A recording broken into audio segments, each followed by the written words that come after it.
Hello, everyone. My name is Katy of Greenland Quilter, and I am so sorry we are late. We were having technical issues, but I think we're okay now. So there's a couple things I wanted to talk to y'all about before we get started. If you have not gone over to my community tab and did the poll concerning which Lego Christmas kit that you'd like to see Nikolai build tonight, please run over to the community tab and hit that poll. If you don't care, then we will just go with what the poll already says. In the meantime, I'm going to let Nikolai talk to y'all for a few minutes, and he's going to show you the 4 different kits that was on the poll in front of the camera so that you can see what y'all were voting on in case the picture was not clear enough. Also, don't forget there's a poll running in the channel right now about which holiday is your most favorite holiday. Pick the one that you like the most, and then in the chat, explain why you like it so much. So what we're going to do tonight is he's going to build, and I'm going to work on a work in progress, which will be my Cotton Cuts Puzzle Mystery Tree of Life Secret Garden. That's what my plan is to work on tonight. And we're just going to have fun and relax and sew and build and, you know, let's just have some fun. So let me go ahead and say hello to everyone in the chat first. I got to get my screen all set up so it doesn't look weird. Okay. Let me close some windows. All right. So here we go. Let me shrink things down. And then after I say hello to everybody, Nikolai's going to show you what the choices y'all had. So hello, TAD. Hello, Claudia. Hello, hi, Lisa. Hi, Pat. Hello, Patty B. Hey, Lori. Hello, Donnell. Hello, William. Welcome. First time seeing you here. Thank you. Thank you. Hello, Candice. All right. So let's see who else I need to catch. And hello, Brenda H. So everybody, thank you for coming to the live tonight. And I might seem a little bit, wild tonight. We've had a busy afternoon. We were out buying groceries and taking care of business. And then Nikolai took me out on date night, and we had an early dinner so that we could do the live tonight. So I'm going to spotlight Nikolai, and Nikolai is going to show you the 4 different kits that I put in the community tab for y'all to vote on, and then we're going to tell you which one had the most votes. So let me go ahead and pin him. And go ahead, honey. Question first. Hi to all. I couldn't see from my end of view. I can't see the chat, but you will. As you said, that I'm here to present the Legos that I'm about to build. So here's the first one. Like I said, this one called the Elf Clubhouse.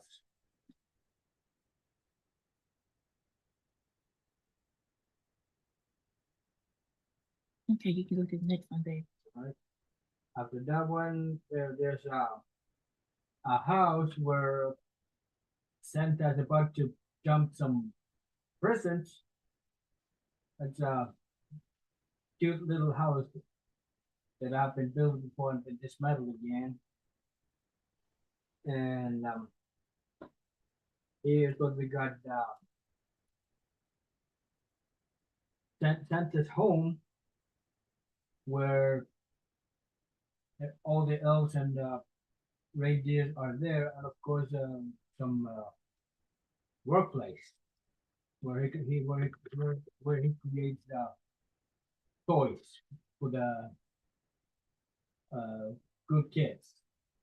And the 4th one is, for the moment, that is a popular. This one, that is a regular house where there's people singing carols and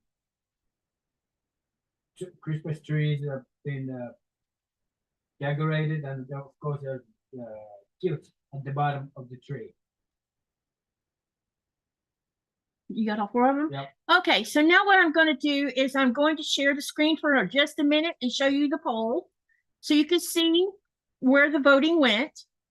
And then I'll close the, yeah, I'll close it back up as soon as I find the share your screen spot. Looks like Zoom has updated itself and changed things around.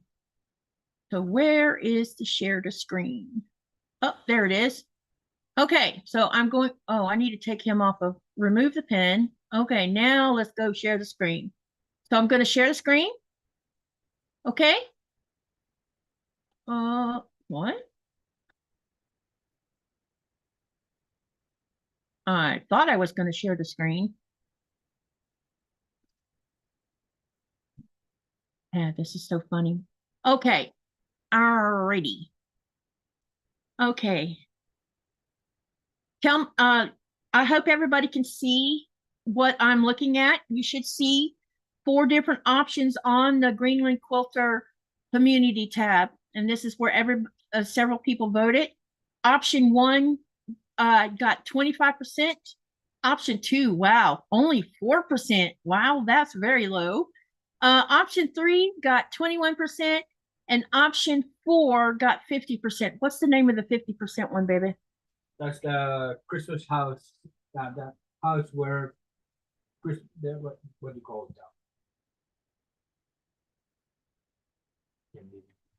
It doesn't have a name on it? More like where people singing caroling outside where. Okay, so it's like a caroling Christmas theme. Yeah, and of course a house too.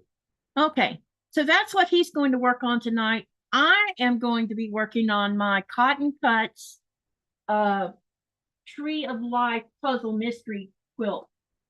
I'm behind on mine.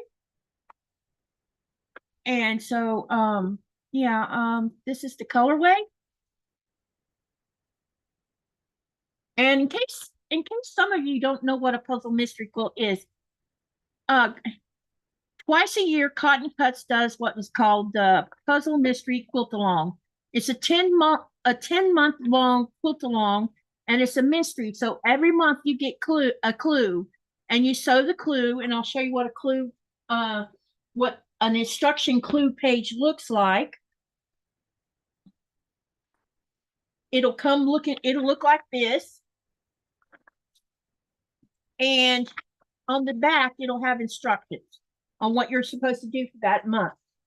Now, twice a year, during the 10 months. So you'll sew for 10 months, and after clue 9 has hit the mail, then she will schedule what they call a reveal, and it's usually on a Friday. And then on a Saturday following that Friday after the reveal, you will have the instructions on how to do clue 10, and you can attend Cotton Cuts free live Zoom sew along, and for the whole afternoon we all sew together.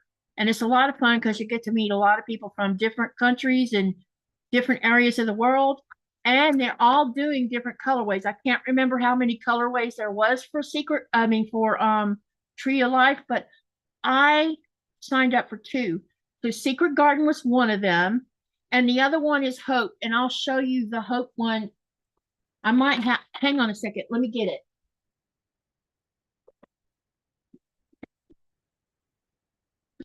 I should have it in here in my little box.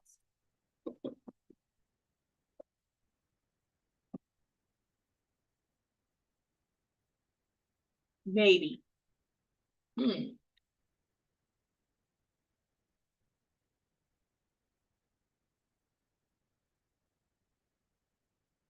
Sorry, guys, I have to look for it. I didn't think to bring out the colorway for it.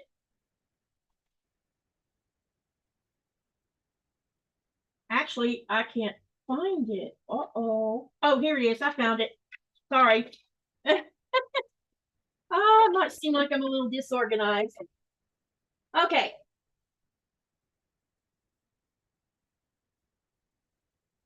This is Hope. And this one is to honor breast cancer survivors. This one is, the fabric for this is so beautiful. It's all batiks.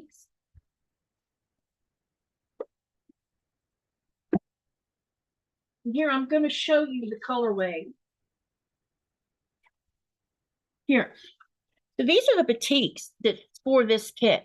So you have this solid red, and this one has text on it. It has words on it like hope, courage, warrior woman, believe, survivor is on here. Then you have another red, a different color red that has hearts on it. Okay. Then there is this really pale pink. And then there is a darker pink with text on it, just like the red. And hearts on it. So this is all what the colorway is for hope, and it's honoring breast cancer survivors. Now you're probably wondering, well, why am I doing a quilt that honors breast cancer surviving? My sister, my youngest sister, her name is Karen, and some of you already know the story, but some may not. She was diagnosed with breast cancer 4 years ago, right, babe? I think so. 3 or 4 years ago. I'm thinking 2020, I believe. And she had to have what they call, I guess, a partial mastectomy, so it was only in one side and not the other. And then a year ago, a little over a year and a half ago, she was doing really well. She's in remission now. I'm not sure how she's doing currently because I'll explain why in a few minutes. But about a year and a half ago, she was out riding her bike, and my sister thinks she's invincible, so she does things sometimes that gets her hurt. And she took her bike and she jumped something. I don't know what she was jumping, but she crashed her bike, and the handlebars of the bike broke 3 of her ribs and punctured the implant from the breast surgery. So they had to take her into the surgery to remove the implant, but they also had to do something about the cracked ribs because the way they were cracked, it ended up that they had to take her into surgery. And during the surgery, she woke up in the surgery. And some of you heard me discuss this about us 3 girls suffering from things with our head because of the way we grew up. And when that happened with her during surgery, it triggered her. So she's been having a really rough time of it over the last year and a half. And I decided I wanted to make this quilt. And when it's finished, I'm going to have someone in the United States quilt it for me and then send it back to me. And then I'm going to send it to her. And on the back of it, I'm going to have like, I love you on it and different little things I want to put on the back of the quilt. And I'm hoping that it'll help lighten her spirit because she's having a hard time. She is in therapy currently, but from what I understand, it's going pretty slow. So her communication has been hardly nothing. And I think it's because she's just having such a hard time. And, a lot of us are having a hard time because after the pandemic, I don't know what happened, but after the pandemic, it seemed to trigger a lot of problems for all of us who have suffer from depression or have anxiety issues or have PTSD. A lot of things trigger these things, and sometimes life is a little difficult, even though you're not. It doesn't mean that you're unhappy in your life. I want everybody to understand that just because we're suffering from PTSD or depression or whatever, it doesn't mean our life is bad. Some of us have a good life. I have a good life, but I suffer from it. And it's not because of anything going on between me and Nikolai, because there's not. It's just, this is a kind of animal that a lot of people don't know how to deal with. So anyway, I am waiting on the rest of this from Cotton Cuts, and once it gets here, I will show you guys. Once I get all the pieces sewn together, I will put it together and share it with you guys. And then I haven't decided who I want to long arm it yet, but I'm thinking about maybe Beth of Goody Goods, or if you guys have a suggestion on someone, let me know and I'll look into it. Okay, so I have a couple things I want to share with you, but let me say some more stuff to people in the channel. All right. That was a long hello, hello, hello stuff. All right. Um, Hi, Brandy H. or Brenda H. Sorry. Hello, Lisa. Hello, Lori Colgan. Hello, Judy Smith. Welcome to the channel. It's nice to see you here, Izzy. Great for coming. Hello, Claudia. Hello, June Hanson. Thank you for coming. All right. First thing I'll do before I start sewing is I have a box on opening. And y'all are going to think I'm insane. Okay. So I got two of my Sweetwaters in the mail. And they came very close together. And not because they sent them out at the same time, but because our mail system is still struggling, I think. And so some stuff is not getting here. I don't know. It's weird. It took 2.5 months to get a quilty postcard from one of our members of the channel. So for those of you that don't know who Sweetwater is a quilting company, but they're also a quilt label company. And you can sign up for having already pre-made quilt labels to put on the back of your quilt or on the front, because I intend on putting some of these on the front of a couple of my quilts. And because I just think that's a great place to put one. And you can also, there's a secondary program where you can pay to have special made kind if you want to. And if you guys want to know more about that, let me know in the chat. And I'll go over to Sweetwater and show you what they have to offer. If you're not interested, then we won't waste the time. Okay, so let me show you the first one. And I don't know which month this is, but this is the first one. Yeah, Kimberly uses them. There's a lot of people who use them, believe it or not. I have been doing this, had this subscription for a really long time now. So this is the first one. And on the back of it has this, I don't know what you call it, but it's shiny. And when you put it on your fabric, you can press it with an iron. Now, what I like to do is I'll press it onto fabric, but then I will turn this whole piece into a block, which means whatever block I'm making will end up with more stuff sewn onto it. So it becomes part of the quilt. There is no way someone can rip this off without tearing up a quilt. And that's why I do it that way. Okay, now let me show you the second one. All right. And so a lot of times you'll get like 2 on a sheet, or you'll get like, here you'll see you have 1, 2, 3 on here. Sometimes you'll get one big quilt label as well. So it just depends on what they're doing for that month. But this is the second one. And you can tell them what you want on there. If you want your name on it, or if you want it to say your channel name, whatever you want it to say.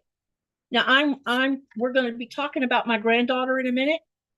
And I think I'm going to contact them and see if they can make me a special label that says to Abby from Anna, Katy, Joelsen. Anna means grandma in Greenlandic. And I want to see if I can't get it special made, because what I'm about to show you has to do with Abby. So in December, around the 17th of December, my oldest granddaughter, oh my God, I don't know where 13 years it's gone, but she's about to become a teenager. And having said that, those of you who follow Kimberly Jolly knows that she just started a 10-month quilt along that has to do with Tula Pink. And all y'all know I'm not a Tula Pink fan, but it's called Dragon Fruit, and it's a monthly quilt along. And I decided, because Abby really likes these bright, vibrant colors, she showed a lot of interest also in K-Facet fabric. So I'm pretty sure she's going to love this when I get it finished. So I'm going to do the 10-month quilt along. I will be making videos probably as I progress around it. The videos will probably consist of showing me making each block, but not all the blocks, because in this first one, you got to make 20 blocks, but they're divided into 5 different blocks. And I'll probably video doing each one of the blocks, but then combine it all together and then go from there. And then every month after that. Now, the videos probably won't show up until I'm thinking January, because I have a lot going on right now. I'm trying to get my stuff together here. But I thought I would share doing the quilt. It'll be like, you know how I was doing the unboxing of Cotton Cuts Modern Maker Box. I will do it like that, do a tutorial, and then that's what you're going to get. And then anything, I don't know that I'll necessarily, so step by step, it just depends on how. I'll try to keep the video less than a half hour. I hope. I will try really hard, because I don't think most of you will sit and watch more than 30 minutes of a pre-record. I know you'll sit and watch 2 hours of a live, but I sew too slow, and y'all know that. So let's go on. Babe, go ahead and start your project. Oh, you need to know which one. Yep. It's the one with the 50%, the one I just asked you what the name of it is. Nikolai's going to start making that Lego. Okay, so let me show you what came in the box today. So this is month 1. And yes, I'm just now getting mine. And month 2 has already gone. I think month 2 is already out in the mail right now. So you get a fabric kit along with a printout of what's going to happen for that month. Because this is month 1, you're going to get the papers that are part of the kit along with the book. So what I'm going to do is show you what all came in this box. And I'll go back to the chat and answer any questions you have about it or what you want to have to say about it. So let's go ahead and let's look at the fabric first for this month, or for month 1. Okay. So what we're going to do is, it comes always with Fat Quarter Shop. Look how nice they pack this fabric. Isn't that beautiful? They make it all nice and neat. They tell you that it's block of the month. Month 1, you get all this information on the outside of the bag. And then you get a sheet that comes in the side of it. And it looks like this. And these are the fabrics that will be involved in month 1. So we have 5 different blocks here. You have to make 4 of an apple block, which is this one. 4 for the mulberry block. 4 for guava block. 4 for lime block, and 4 for papaya block. And these are the blocks you'll be making. So there's going to be 20 blocks made for month 1. So when I get ready to make this, what I'll do is video making 1 of each block. And that'll be it. Another thing about Fat Quarter Shop is they're really good about giving you enough fabric so that if you do mess up, you will have enough to fix whatever you mess up. Okay, so let's go ahead and take the fabric out. All right, so here's the first color.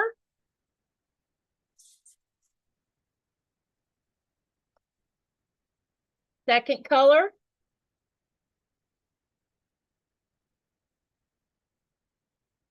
The third one.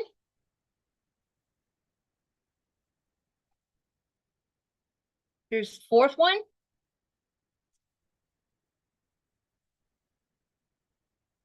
Fifth one.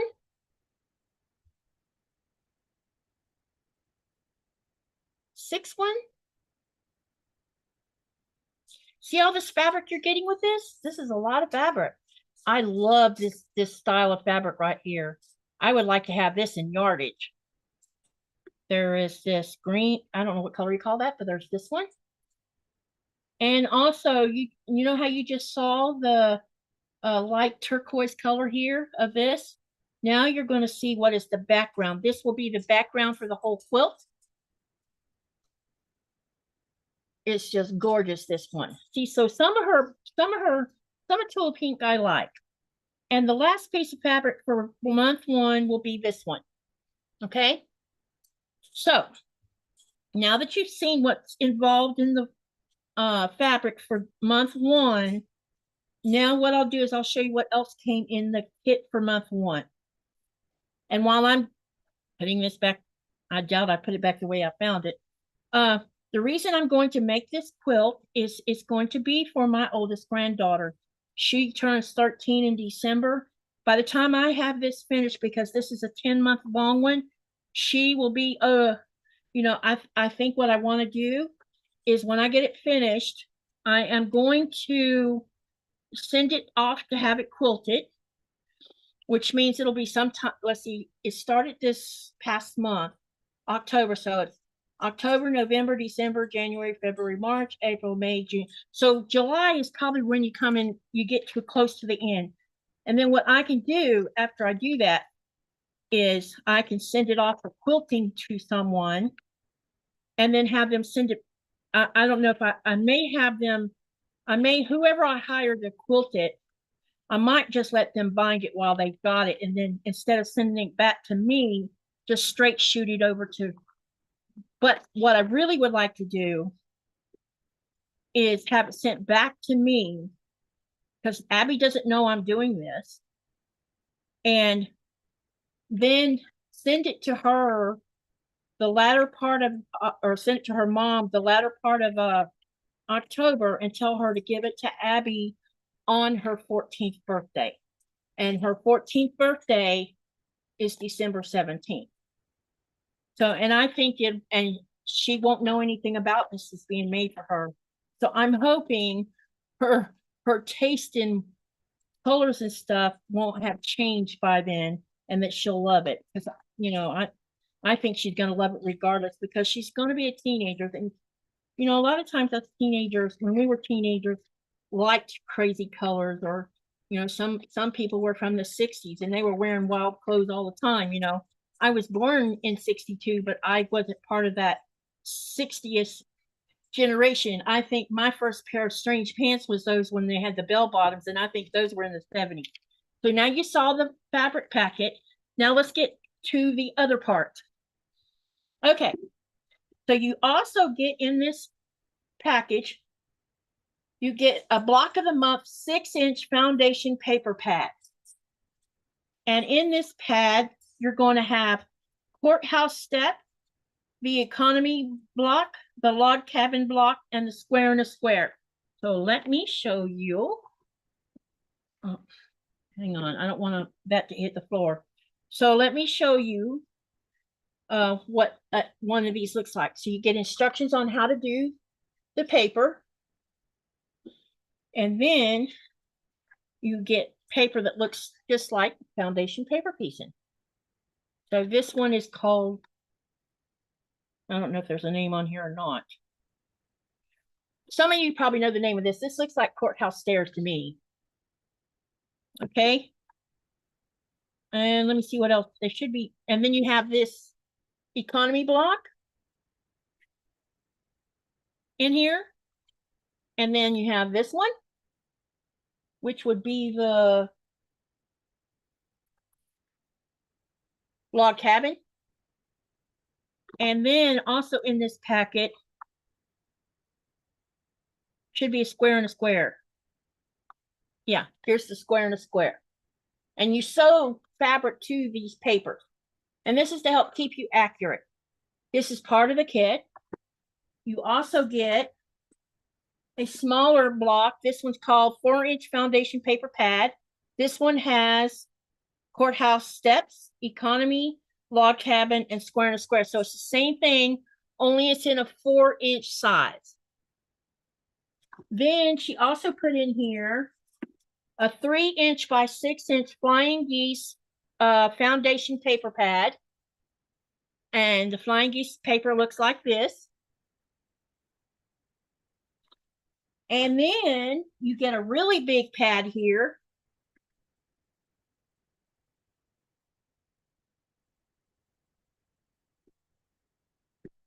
And this one is a 12-inch foundation paper pad, and it contains 4 12-inch courthouse steps, 4 12-inch economy, and 4 12-inch snail trail. So this is what it looks like on the front. And then It's the same instructions kind of thing. And then you saw how I showed you the blocks. All right, let me see if I can find. There's this one. Squareness economy block. And the snail trail. So all of this is on this pad. So she's made it so that those who don't mind doing the foundation paper, it'll keep you accurate. That's the name of the game. She's always about everything being accurate and perfect. Okay, now let me show you the book. You come with the whole book with the instructions in it. This quilt pattern covers all 10 months of the blocks. And this is what the quilt looks like.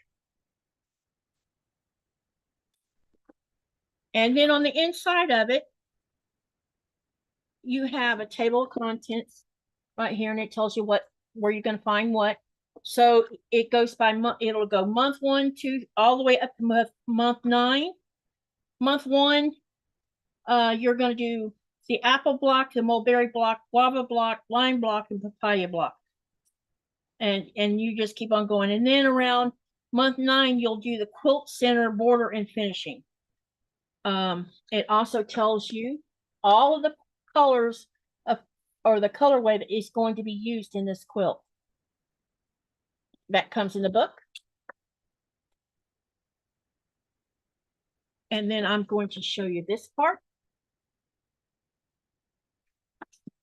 I got to be careful because I can't show you measurements. I don't want to get in trouble. All right, let me find the next month's block. So this will be month 2.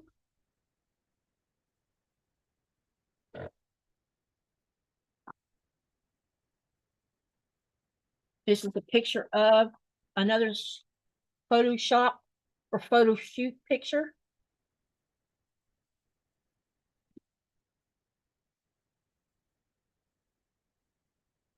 Okay, then I'm gonna show you the month 3.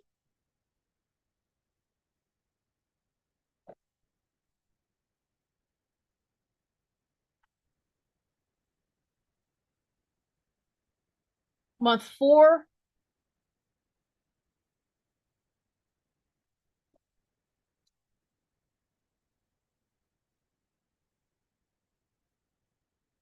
Month 5.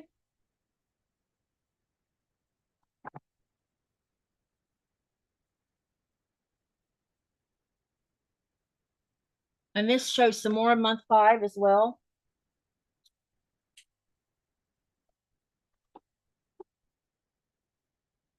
Month 6. So you can see these are not really hard blocks to make for this pattern. It's just about how to put the pattern together that'll probably keep you the busiest, making sure you got everything going in the right direction. Okay. This is month 7.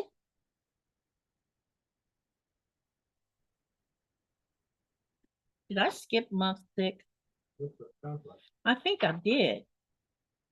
Oh, this was month 6, by the way. Sorry. Okay, so we've already seen number 7. So let me move on to month 8. Here's another great picture of the quilt. Look how big it looks.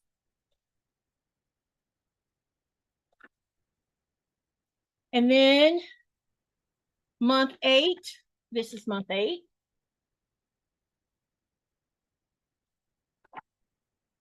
Then we're going to come to month 9. And basically, you're going to be putting together the quilt. Now this is month 9. That's the first picture. And what I like about this pattern is I'm about to show you what I'm talking about. I love how whoever created this pattern did it so you could do it in quadrants. So you have 4 quadrants here. Instead of having really long rows going across, you're going to put them together in quadrants. And I think that that is a great way to put a quilt together. So this is what it looks like. And then on the next part, you're going to put borders around it, which look like that.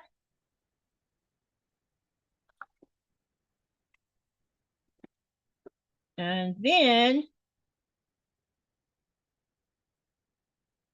here's another finished picture of it.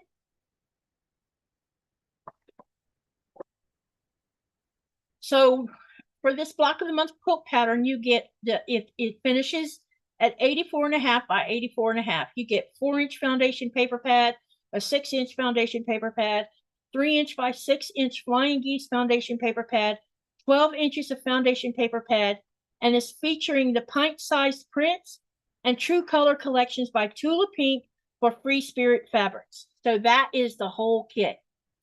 So what do you guys think about that? Tell me in the chat what you think, and I'm going to go back and read the chat because I know I missed a bunch of things. Tell me what you think about the pattern. And if you're interested in watching me sew it in pre-records, because I don't think I want to do it in a live. I sew too slow for that. I think it would be better off to just do it in pre-records and then do a premiere on them. Okay, I'm going to backtrack and catch up with everything everybody said. Alrighty, let me see here. Lisa said they missed everything Niko was showing. That's interesting. Uh-oh. Let me, babe, can you show the books again? I'm going to show the one you're working on. Hang on, let me pin you. All right, go ahead. I think this is a Christmas job where, and of course, there's a caroling outside the building, and of course, decoration of the Christmas tree. And then show them the other three. No. Then we have a regular house where Santa is about to visit.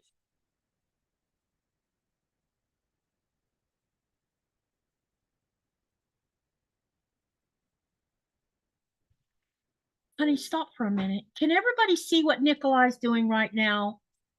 Please send me a heart telling me you can see him showing. I know right now it switched back to me because I'm talking. But can you tell me whether you can see him? Only seeing me. That's interesting. Why? I shouldn't be spotting. Babe, bring the books in here. I don't know what the problem is. So the whole time I've been talking, y'all haven't seen him at all? The camera's still on me, she's saying. Okay, off. Oh.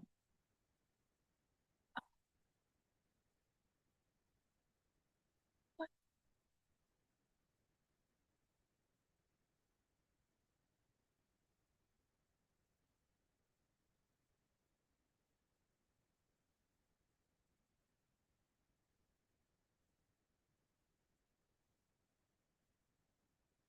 Can you see two screens now? Let me know.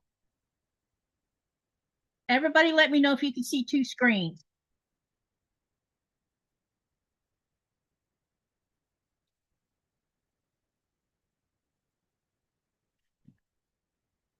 I'm so tired of this technology problem. Please tell me if you see two screens right now.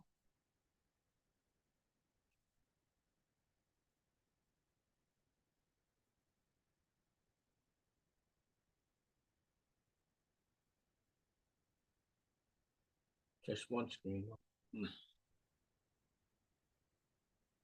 Some are saying two screens. Okay, well.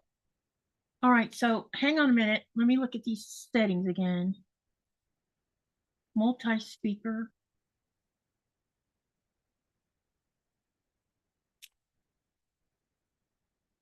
Should have been showing both of them.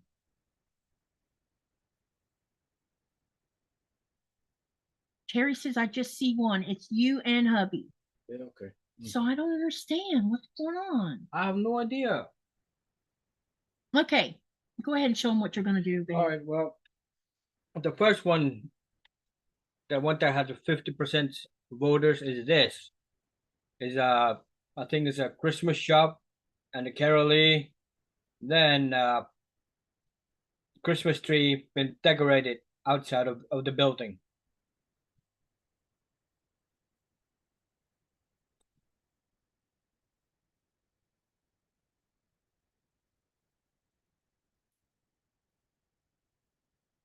Can y'all see what he's showing you right now?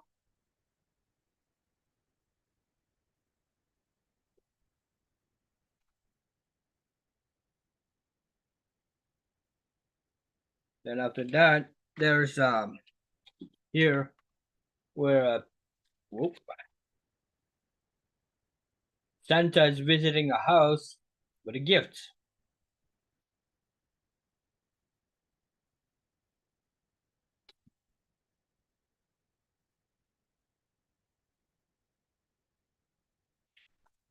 Then of course there's a one called Elf Clubhouse.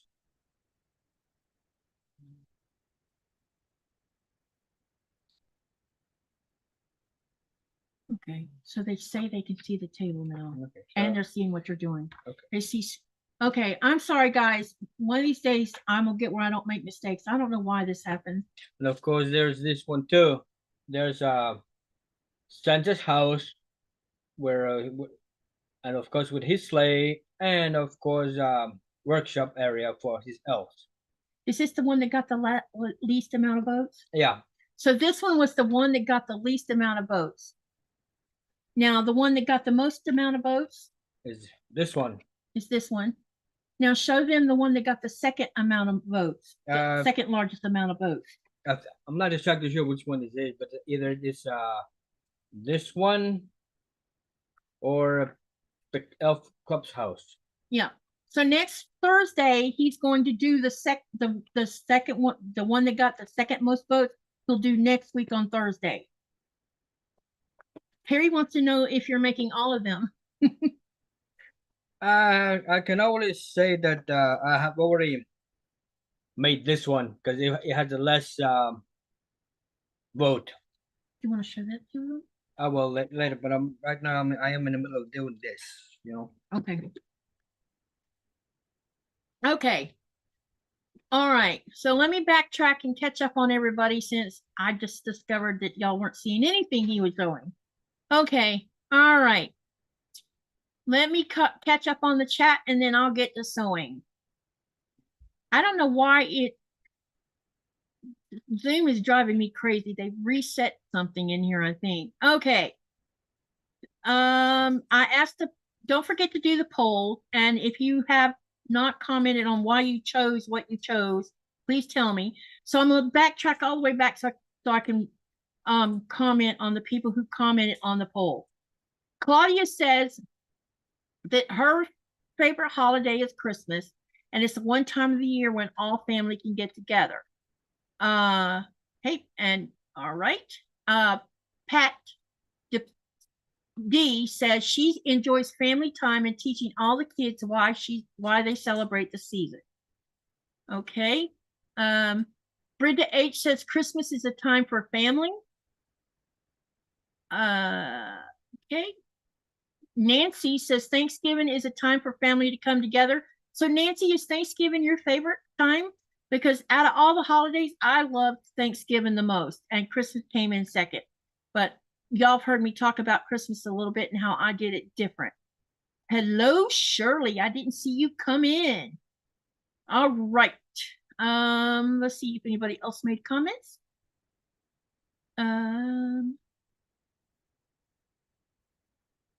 And they're all talking about how they couldn't see you, which sucks. All right. I don't know. Well, they can see you at the table. Brenda H says, I have 2 bipolar sisters, and until they got diagnosed and meds, they suffered. Yeah, you know, a lot of us suffer through it and don't take any kind of medication because for whatever reason, we can't get help, or right now I am not on anything, but I need to be on something to kind of get me out of this funk I've been in for a while. And thank you for coming to the live, Laura. All right, now let me go on And Brenda says, yes, it's beautiful. Pat says, my youngest granddaughter turned 20 today. Talk about not knowing where the time has gone. I know, right? Can you believe it? I mean, just think. When I moved here in 2011, she was born in December of that same year. So when 2012 rolled around and I didn't get to go home because I just moved here. So I didn't go home in December to be there for the baby to be born. So I went to see her when she was, I think I went in June or July. So she was already about 6 months old. And I couldn't get over her. She was so sweet. Oh my gosh. She would go to sleep easy. She reminded me of Kristen when Chris was that age, because you didn't have much static about going to sleep, and you put her in the crib, she'd lay down and go to sleep. And that's how Abby was. Abby would just go pass out, you know. You never had to do anything to make her go to sleep. And Lynette, my oldest daughter, was the same. My son, however, no, he never slept. I mean, never. But we finally figured out why that was. Okay, so hey, Jess, welcome, welcome. Laura says my internet has been spotty today, so who knows how long I'll be able to watch. Okay. Laura says, Katy, I'll remind us. Wait a minute.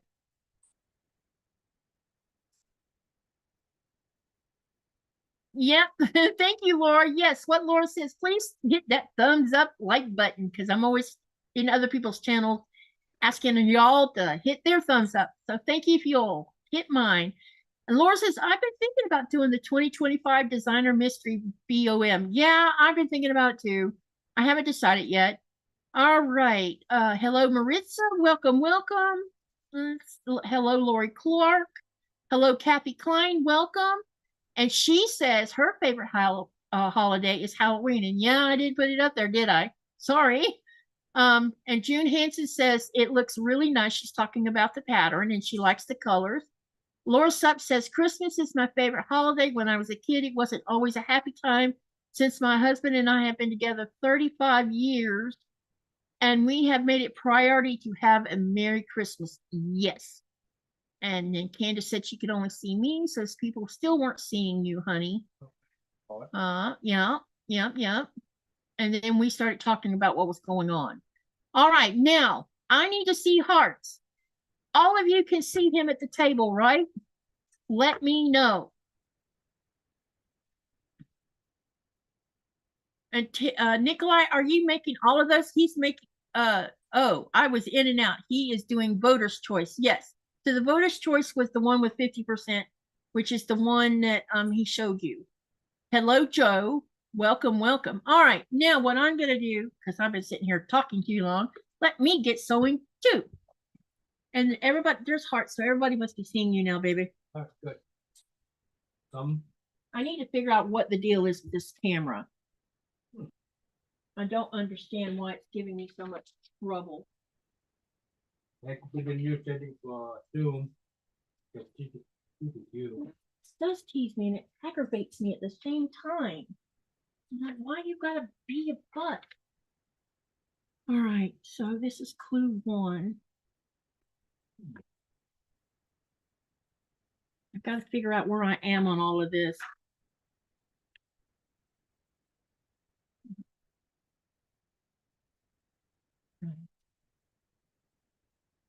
So right now I'm trying to figure out where I'm at. Because I kind of mixed some stuff up, I think. All right. See here. This must be clue 4.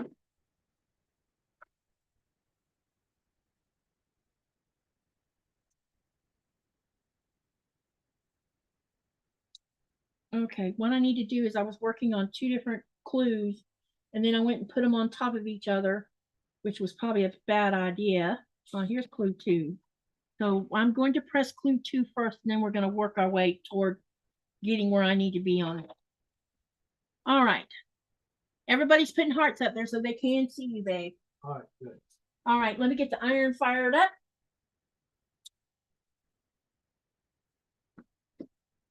And those who haven't commented on the poll of why you chose the holiday you chose, let me know why you chose that particular holiday. So a lot of you have already heard me and some of you haven't. Thanksgiving has always been my favorite holiday because I love cooking and I love baking. And so I would spend 3 days cooking. And then we would spend 4 days grazing. So usually what I would do, I'm waiting on my iron to heat up. Usually what I would do is I would, for 3 days before Thanksgiving, I would go ahead and start making things like I would make 2 pumpkin pies because kids love pumpkin pie. I don't eat it, but I loved how it would make the house smell, even though I didn't eat it because I don't eat pumpkin pie or sweet potatoes. In fact, I'm allergic to sweet potatoes, apparently.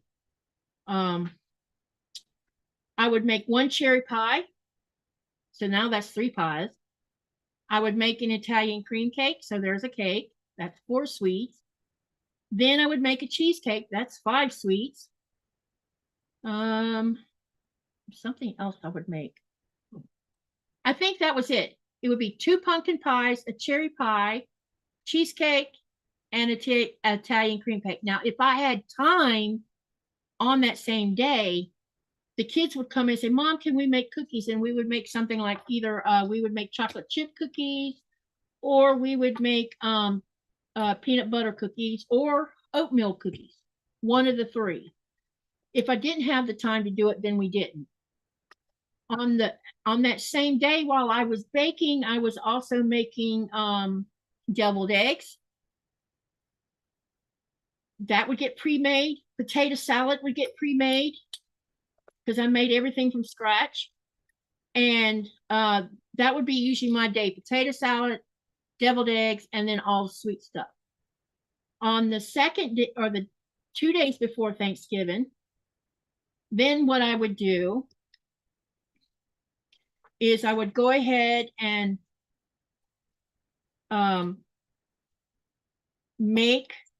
pre-make my homemade mac and cheese. And my mac and cheese, I always used Monterey Jack cheese, Colby cheese, cheddar cheese, mozzarella cheese, and American cheese. And I would make a cheese sauce from the block of cheese, not the American cheese, just from the block cheeses. I would hand shred them, and then I would make the cheese sauce, and then I would mix it with the elbows after I pre-cooked the elbows. And then I would top the top of the mac and cheese with the American cheese, and then I would cover it and put it in the refrigerator because I would bake it on the day of when I would do the bird and the ham. That got made that day. Anything else? I would make biscuits and cornbread because I was going to make homemade stuffing for a 6-pound chicken hen because I don't like turkey. And so I always made a chicken hen and a smoked ham picnic. And the ham picnic would be covered in pineapple rings. And then on Thanksgiving morning, I would get up at 4 o'clock in the morning, and I would put the bird in the oven first because it has to be cooked longer than the ham. And then once I got the bird out, then I would bake the ham. And last but least, in the oven went the homemade mac and cheese. And I would get all of that done and ready to go on the table by 1 o'clock in the afternoon. And then we sat down as a family and we ate. And then on the following days after Thanksgiving, which would be Friday, Saturday, and Sunday, we would sit and watch movies, and the kids would get a plate and they would go in there and get whatever they wanted. And that's what we did for three or 4 days. We grazed on all of that food. And they have that memory of us doing that together. And so now as adults, and I'm pretty sure pretty soon I'm going to be hearing, Mom, I can't remember how to make the homemade mac and cheese. What do I do? And I'll tell them, because I didn't measure anything when it came to that kind of thing. Only the cake itself and the pumpkin pie those things I did measure. But everything else, I just did it. I don't know how I knew how much to do of it, but I did. And so that's the holiday that I miss the most living over here in Greenland because I can't. I mean, normally Nikolai's at sea part of the time. And secondly, all the things that I was used to making, I can't get my hands on over here. I was planning to make an Italian cream cake before he went back to work. And right now, I can't make nothing because we have no eggs. And why do we not have no eggs? I have no idea. No store in our town still, it's been a week now, right, honey? Probably. It's been close to a week and there still are no eggs in any store in this town. And we do not know why. So, If delivery is yep. slow or So never take for granted what you can get in a store because one day you might walk in there and it won't be there. And it might not be there for days. And that's what we're going through right now. And this is not the first time about the eggs. This is maybe the third time since 2020 I've seen this. And the stores, we really don't know what's going on right now other than it's the same repeat of there's not enough stuff in our store right now. Is everybody here? I hope y'all haven't left. Can't tell because nobody's talking. All right, let me see what I can ask a question for. All right. Do in all of your families, since we're going to talk about, since I know some of you are not American, so you can answer this in a different way. What food tradition do you have in your family that has been passed down from one generation to the next? And every generation has learned how to make that particular food. What food is it? Tell me in the chat.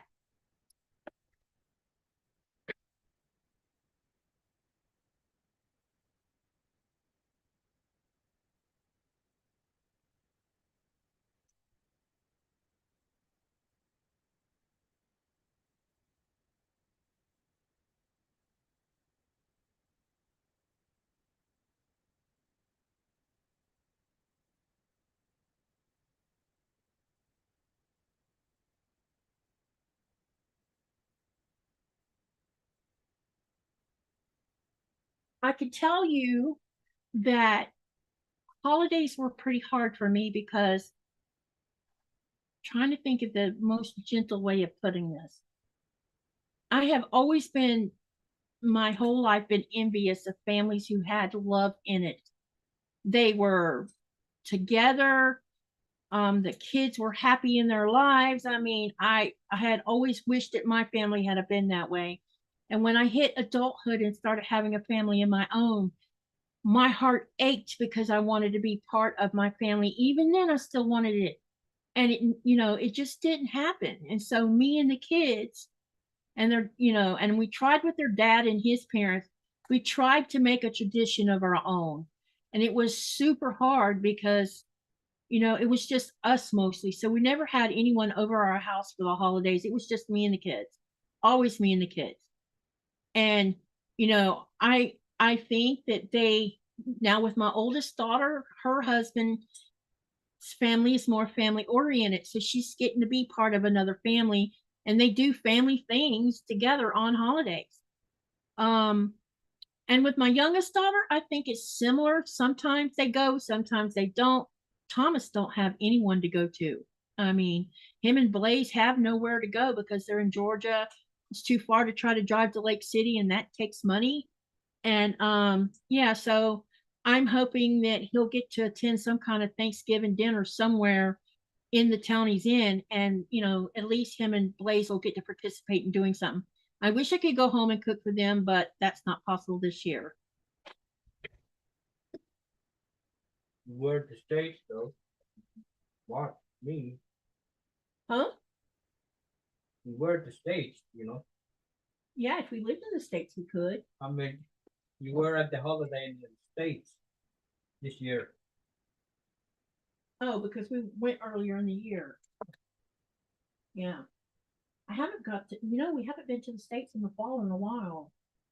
Normally I would go in the fall because I like going that time of the year. But this year, since 2020, huh? When the lockdown happened, that kind of put a screeching halt to it. Then the last 2 times it's been me going in the spring or in the winter.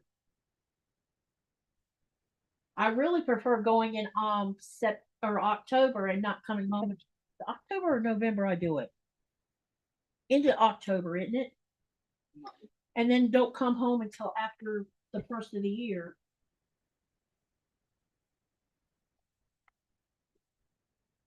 Oh.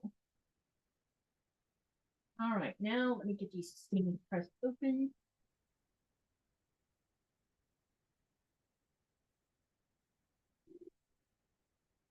Oh, are you chirping? Are you chirping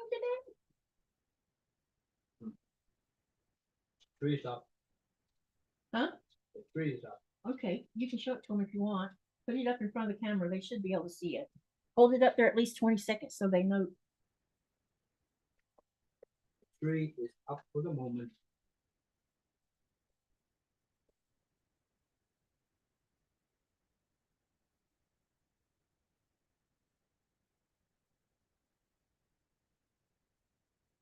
We're in the second.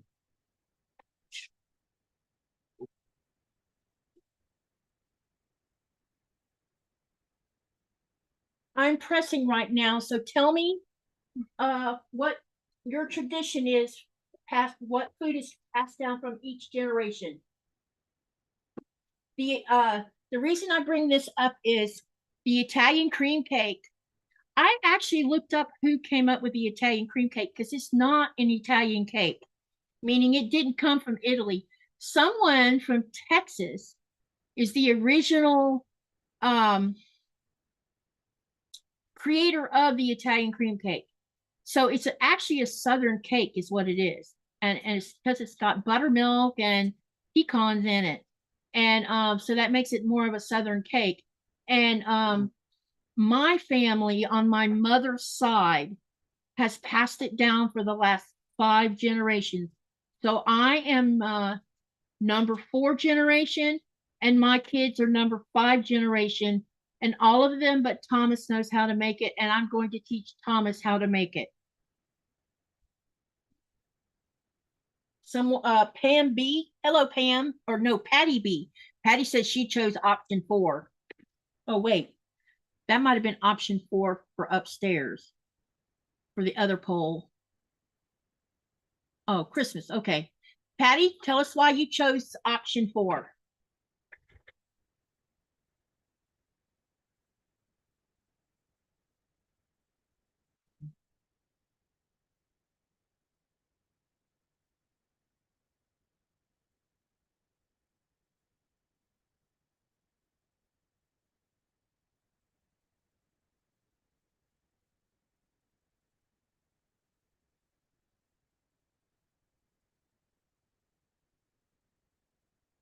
My chest doesn't feel as tight today. Maybe it was something got stirred. Maybe it was the weather or something stirred it up. Probably. I mean, it still feels a little tight, but not like it did yesterday. Yesterday, I was kind of panicking a little bit. I thought we were going to go to ER. I just hadn't told you. Couldn't get her to move. You see her wagging her tail? Where's your ball at, Nora? Find your ball. Oh. Where's your ball? I'm kind of wondering where the green one is. It must be stuck up underneath something.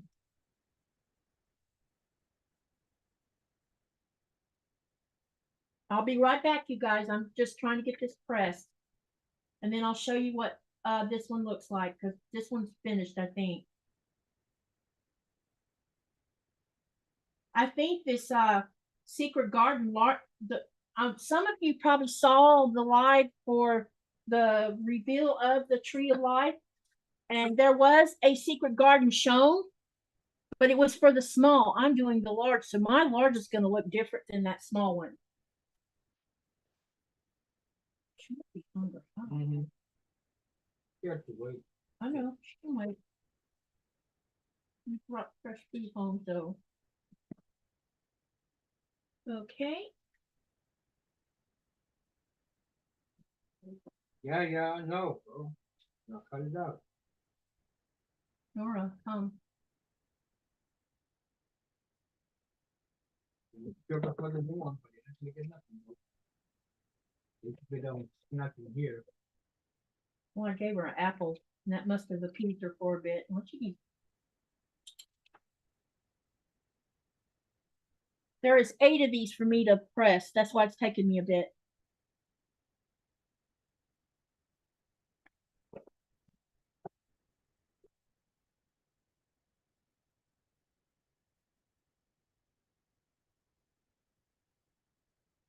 I think this acorn pen is empty. That's not helping. Y'all, this pen leaks the stuff I put in it. It is not worth the money they charge for it.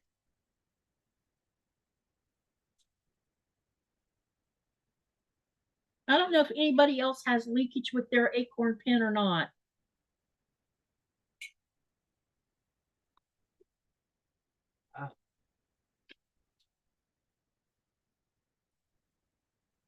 Uh-oh, what did I do with the lid?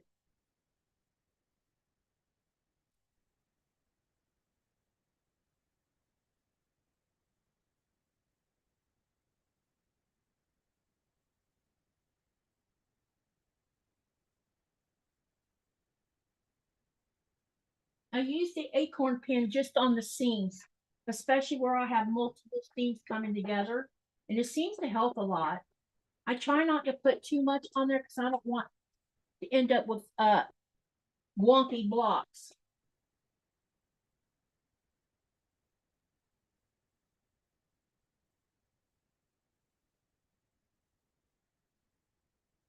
Wonky, wonky. Wonka. I wonder if Wonka and wonky blocks came from the same place. Willy Wonka and the Chocolate Factory. Yeah.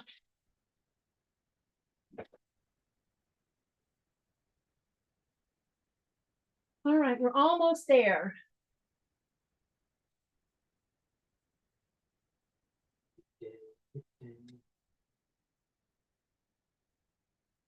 Okay. We got one more to go and then it'll be ready.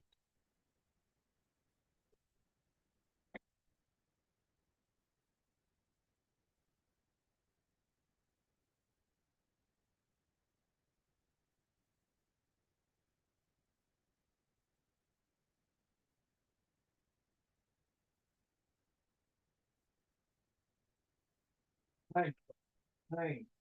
What is she wanting? I was more like I think she wants some treats. She doesn't have any. Do you have any dog treats? Nope. Blueberry ones? Nope. Well, maybe we could give her some blueberries and that'll satisfy her for now.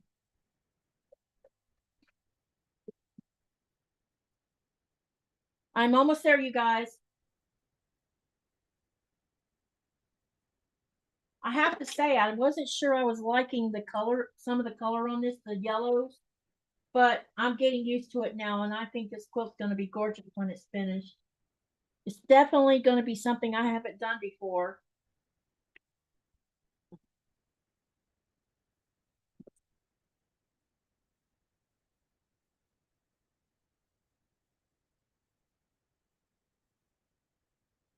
All right. So, like, well, when I'm at sea, I usually have quite a lot of access to any food that I can eat. When I get back, when I'm US, and then my wife can say that I snack a lot with pretzel.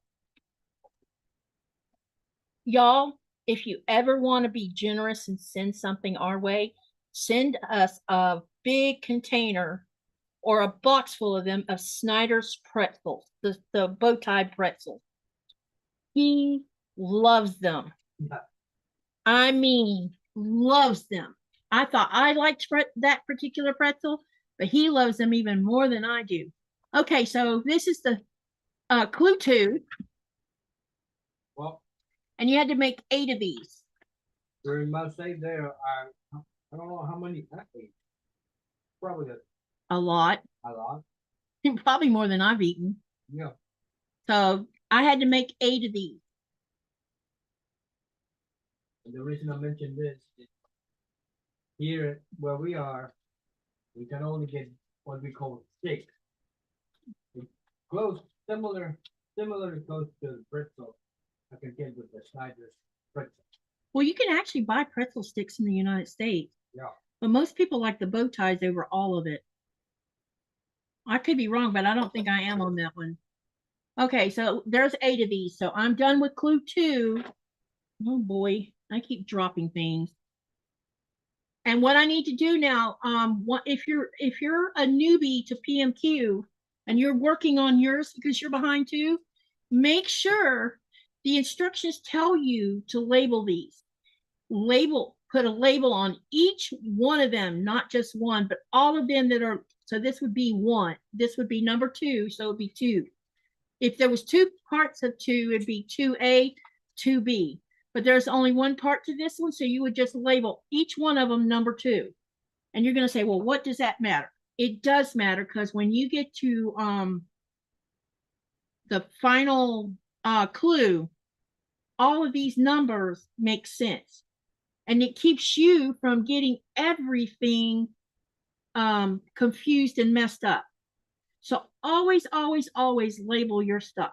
That way when you get ready to put the whole quilt together, you haven't made a mistake. Now, I haven't labeled mine yet. I'll do it after the live because I don't want to waste time doing that. All right, so I have finished clue 2 of my Tree of Life. Now, someone just asked me about Wild West. Okay, on my Wild West, I am doing Delilah, and I'm missing clue 2. So I'm currently working on clue 3, and when I get clue 3 finished, I will show it to you. Hello, Zaza, and Zaza says, hi, Nikolai. Hi, Zaza. Right now, Nikolai can't even see the chat because we were trying to test the phone.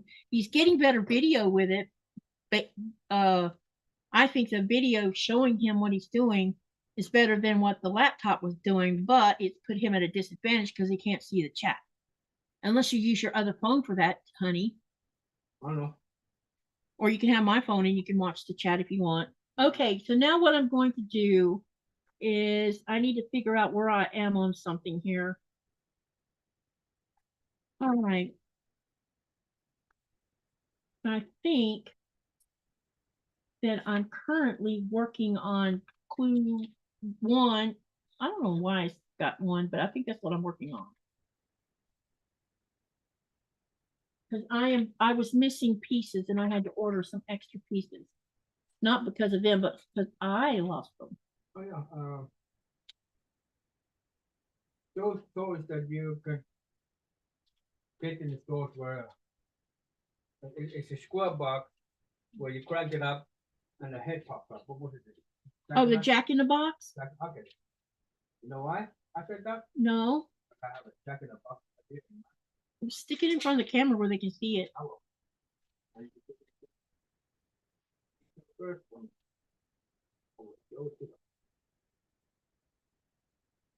This is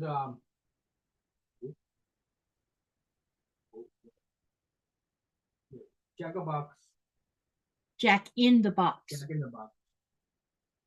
Turn it around where they can see the face. Yeah, there you go. Lego. Jack in the Box Lego. Okay, so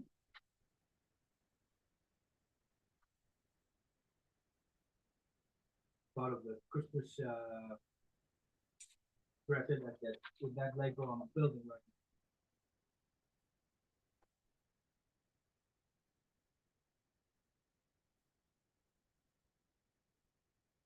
ink.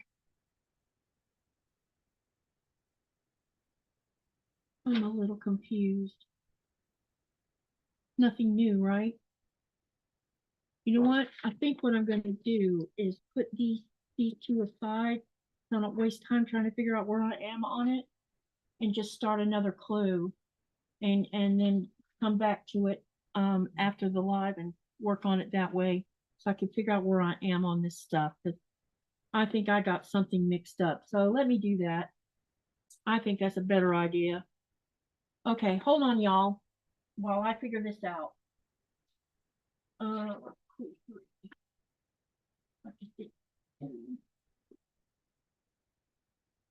Let's do clue 5. I think I had started on clue 3. Yeah, that's what I was working on, was clue 3. Let me see if I can figure it out.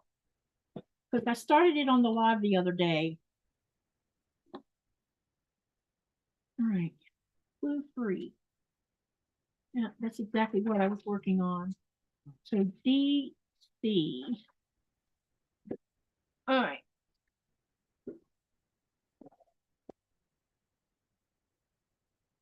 No, that's A.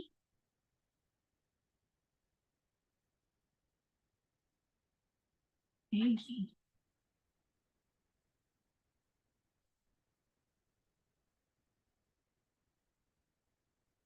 AB.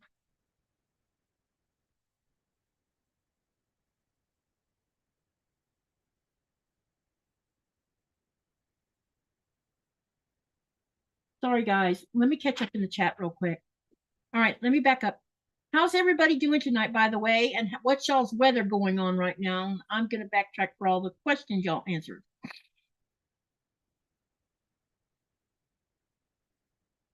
Hey, Dr. Kathy Smith, how are you? Hi, Katie and Nikolai. When I lived overseas, we would do Thanksgiving on the weekend. First couple of years, I had to use chicken because no turkeys. Yeah, same problem here, no turkeys. And besides, I don't really care to eat. What I miss is being able to get my hands on a smoked picnic because there's no such thing here. Lori says, how to cook a turkey and lemon meringue pie was their passed from one generation to the next. Pat says, my mother's Christmas Eve chili. It was very easy and quick dish. Dr. Kathy Smith says, turkey stuffing from my mom is so good, on 3rd generation now.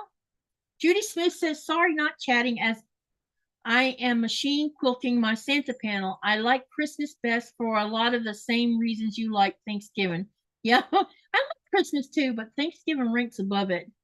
Jackie says, holidays when we were in Florida were always spent camping in the Everglades. Wow, what did y'all eat for food when you were camping in the Everglades? And Patty says, that's so cute, talking about the little Jack-in-the-Box, honey. And Jackie says, which option is Nikolai making? He is making option 4. Joe says, my hubby and I host Thanksgiving for family and friends. We make a turkey and ham. Some don't like turkey. Mom makes 4 types of pies. Oh, what kind of pies does she make, Joe? Patty says option 4. Pat says, you make me want to start doing Legos and I don't need another hobby. Laugh out loud. Patty B says, my parents always tried to make Christmas a special time, even when we didn't much. Family was a big part of Christmas.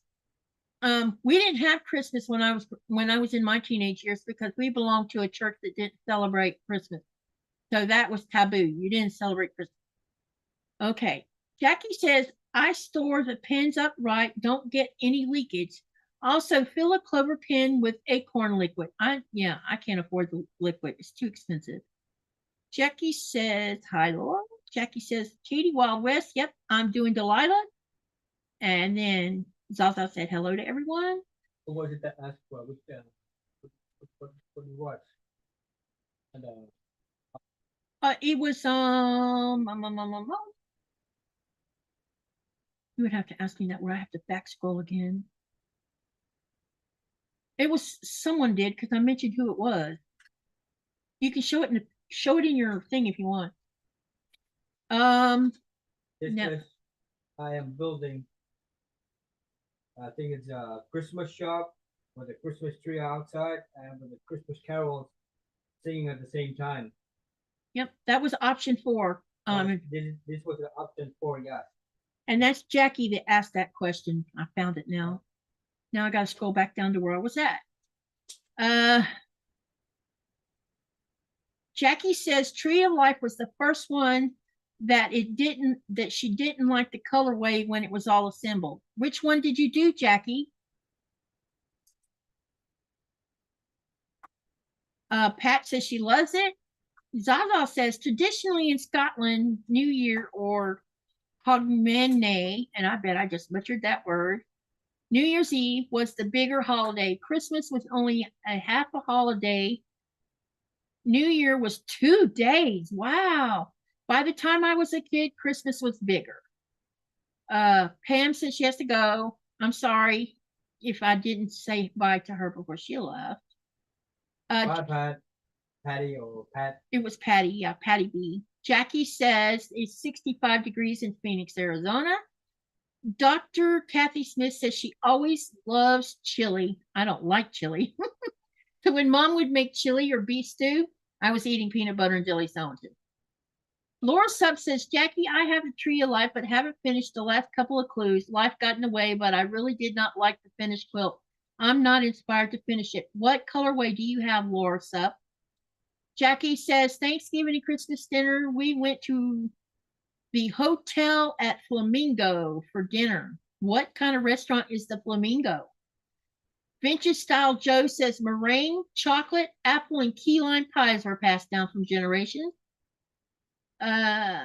Jackie says, thinking about cutting Tree of Life into smaller pieces. Ouch, you must really not like it. Hello, Kathy. Welcome. Hello, everyone. She says, only here for a moment. Have to eat and get ready for a live with Tammy. Tammy's doing a live during my live stream? Wow.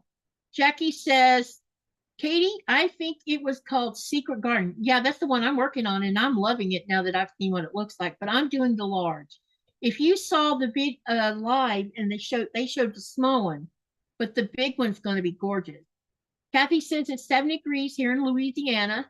Laura says, I was thinking about doing that too, but maybe I'll just power through it and gift it. Sylvia, hey girl, how you doing? She says it's 39 degrees. Hello to everyone. And I think I have finally caught up. Oh, Kathy says her live is at 7 p.m. in 2 hours. Okay. I was about to say, because I thought I have always had Thursdays this allotted hour. Okay. Laura and Jackie, that's what puts me off doing a mystery quilt. I don't want to invest in time and money into something I might not like when I finish. You know, sometimes it doesn't, I'm not trying to change your mind, so don't take it this way. Sometimes, yes, a mystery one doesn't come out the way I expect it. Or when I saw the colorway and I chose the colorway and then I started doing it, I wasn't real pleased with it. But in the end, you accomplish something by finishing it. And even if you don't like it for yourself, finish it and give it to someone who might love it, you know, or you can donate it to a good cause for someone who needs a quilt blanket. You know what I mean?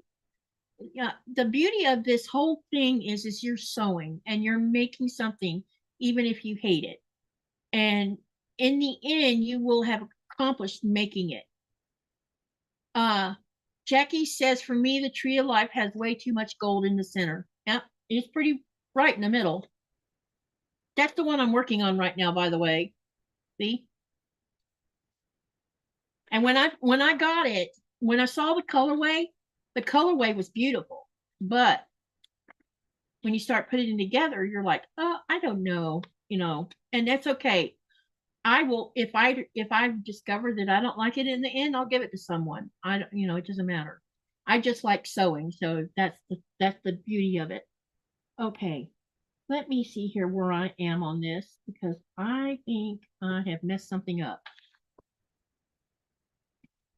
Me, I like to build a dismantle. And all the time. Yeah, he does. He does that a lot.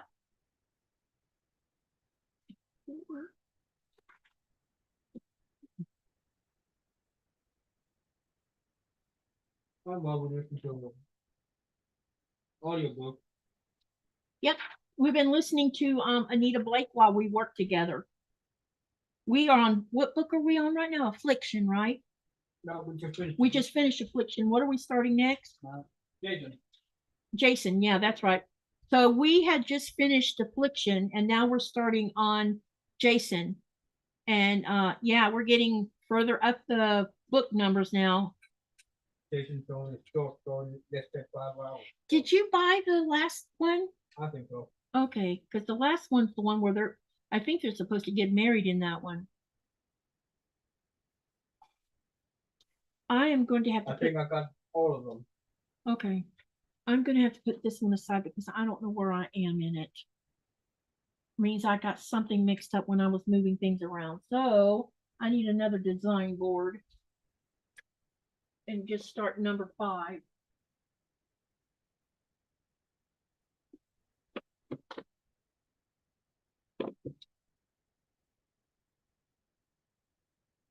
You ever listen to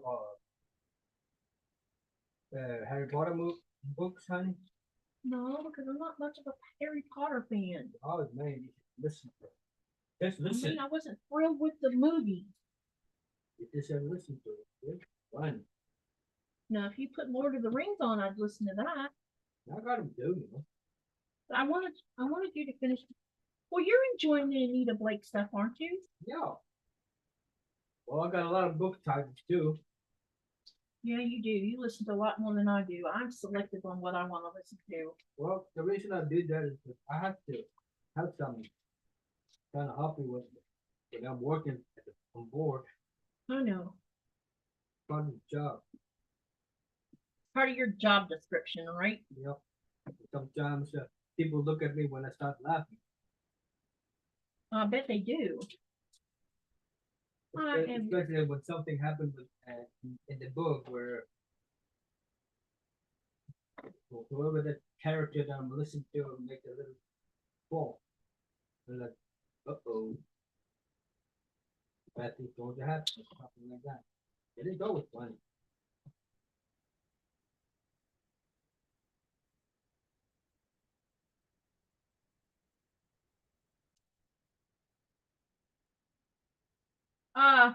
While we're doing all this, I'm going to talk to you guys about what's going to happen on tomorrow night and on Saturday night.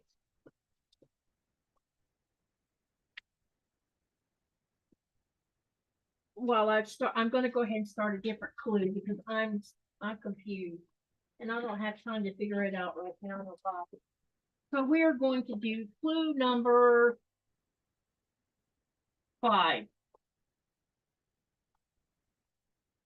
That's what I'm going to work on tonight. And it's okay to start it so late in the stove. How long have we been on, babe? I have no idea. Huh? I have no idea. Okay. Let's see, I need clue number 5. There it is.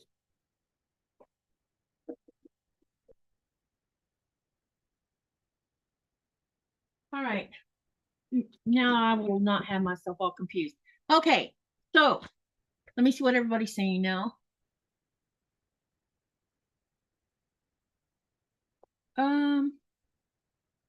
Hi Frank. How's Florida going? Hi, Frank. Hey Denise at Patch33. Nice to see you here also. Yeah, Laura says, Jackie, the center medallion is not what she likes. And Kathy says she saw her colorway and loved the colorway, which was woodland. Let me see here. I have to backtrack you guys. Sorry.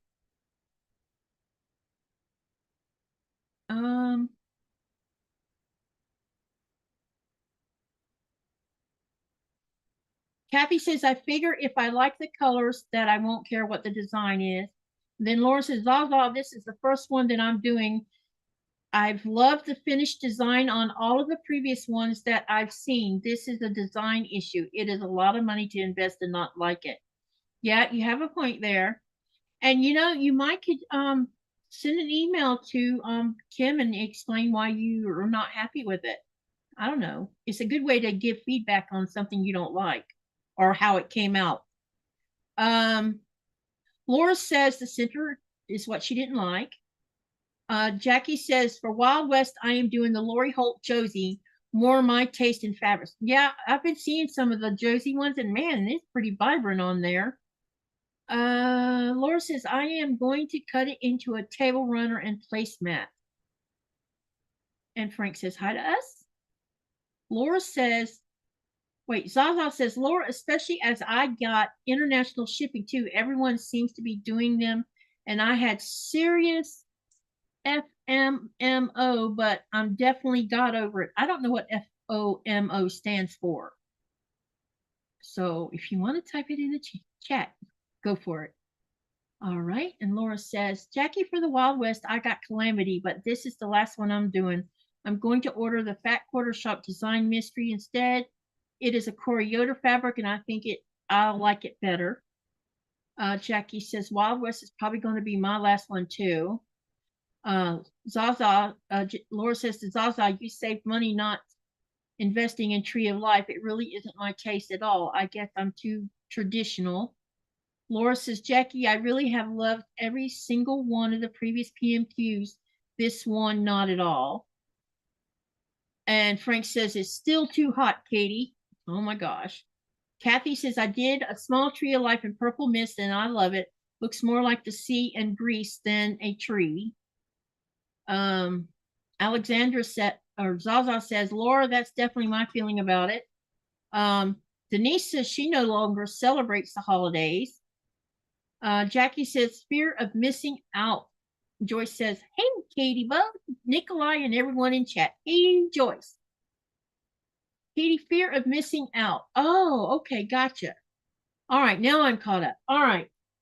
Yeah, you know, I do have some PMQs that I don't care much about, but I'm going to give them to grandkids. That's what I'm going to do with mine.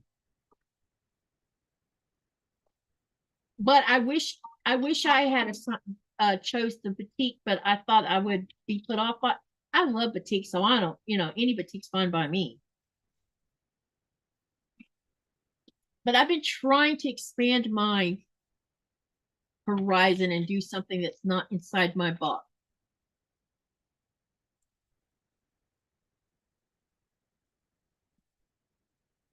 I love the process. It just, you know, just sometimes the colors are different. All right. We have 16 of those bad boys. Wow. All right. So let's get these all lined up the way I need them.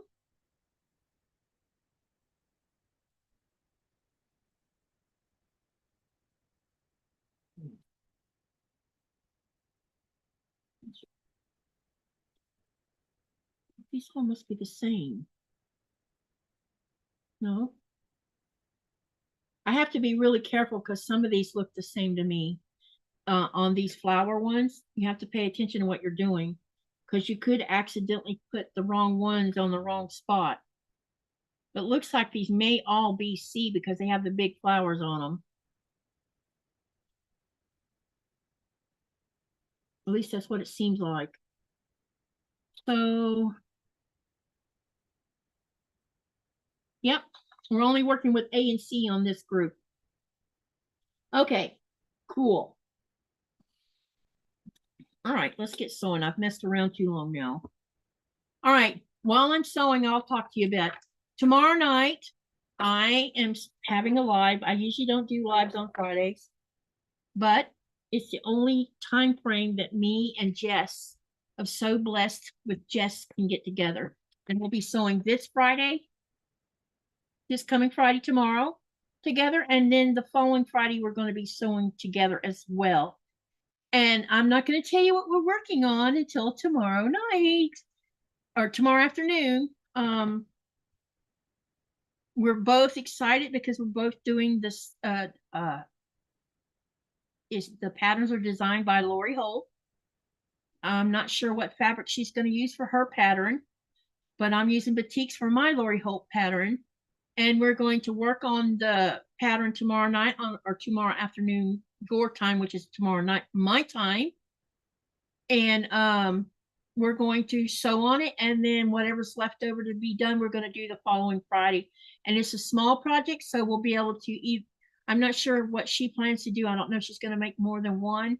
I've been thinking about making 4 or 5 of them and make them into a curtain balance, but I haven't made a decision yet. But this is my test one anyway with the colors and everything. I want to see how I like it. And then I will quilt it, and y'all will see the finished product. Okay, so let me go ahead and start sewing this while I see. And then Saturday, I have Eric from Treasure Heart Creations. He's going to be sewing with me Saturday. And you guys come and watch and bring your scraps. Because if you like doing crumb quilt or crumb sewing or strip sewing or improv, bring your scraps because he's going to show you how to make a particular kind of scrap block using scrap pieces.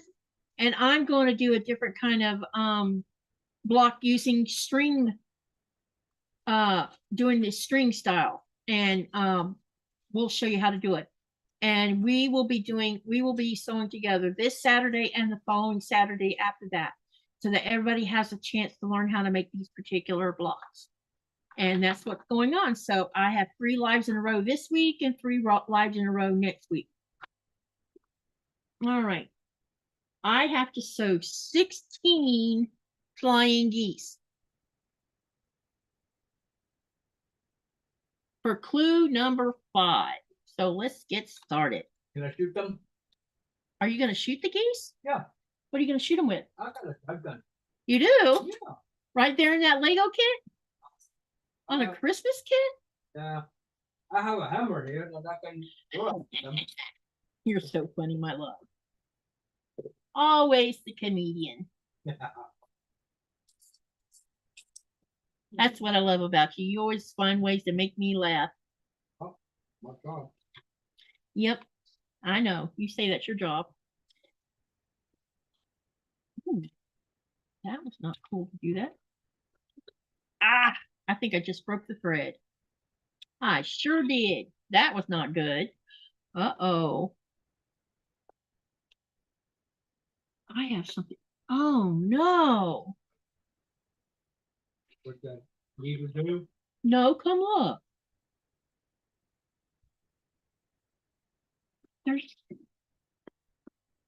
See it? Nope. It's hung up. Oh. That's not good. First thing I do is mess up something on my sewing machine. All right, let's take the plate off and see what happened. Oh. Need to take it. Oh, it got hung up in the bobbin case. That's weird.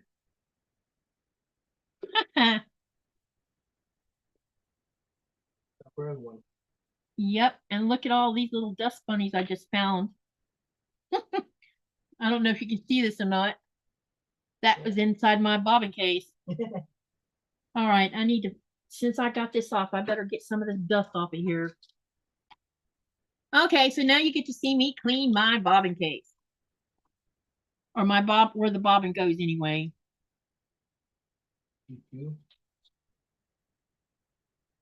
The reason I don't have a second camera is because we're using it with Nikolai, because I didn't like the way the laptop was working out. You couldn't tell what he was doing. So.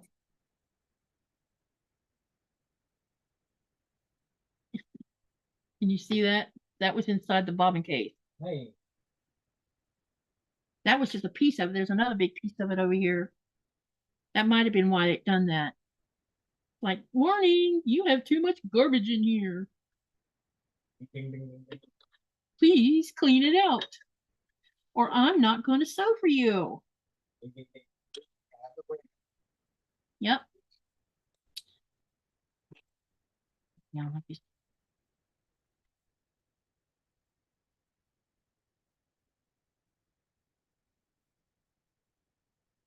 Uh-oh, it doesn't want to go back in there. Why?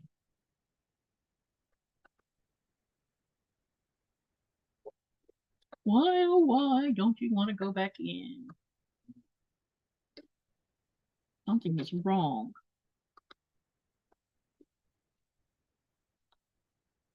I hope I didn't bend something just then. Okay, looks like I got it back in there now. That was scary.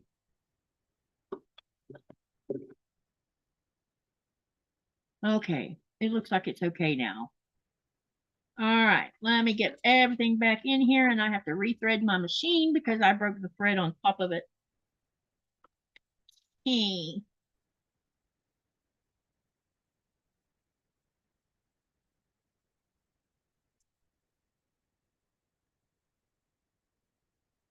So what have y'all been working on this week? Anyone start any new quilting projects this week? If you started on something new, let me know what you're working on. And also while I'm thinking about it, don't forget that I am going to be doing a 12-hour live for New Year's Eve. I haven't decided on the time yet, but I'm thinking I want to do it. I think I want to start it at maybe do it. Don't you think 7 p.m. our time would be a good time to start it? Since 8 o'clock is the 8. Wait, what time is the first fireworks going to go off? Or 9 p.m. Is it going to be 9 or 8? It used to be 8, right? 9. 9. Okay, so if I started at 7, we'll be 2 hours in. I don't know if I want to do it 7 to 7 or if I want to do it 6 to 6.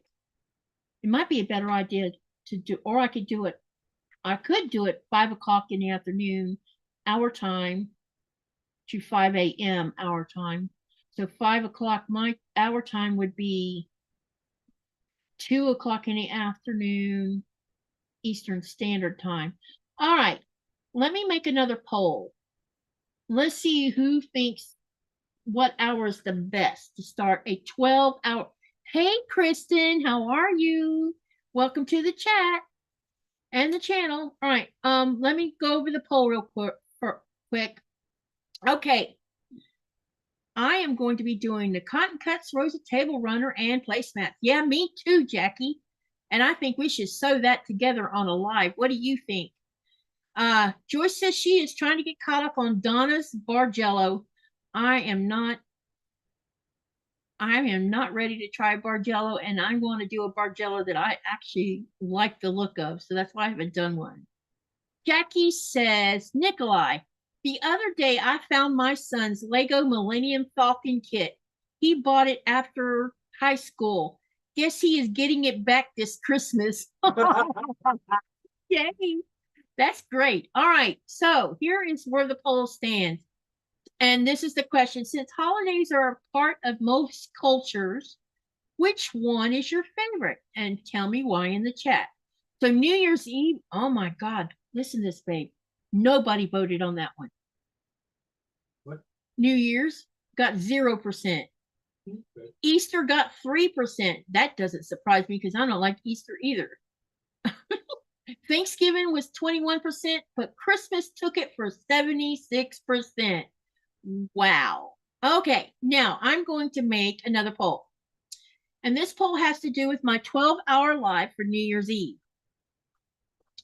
And I'm going to put down here, and I'll do it Eastern Standard Time. That way y'all don't get confused.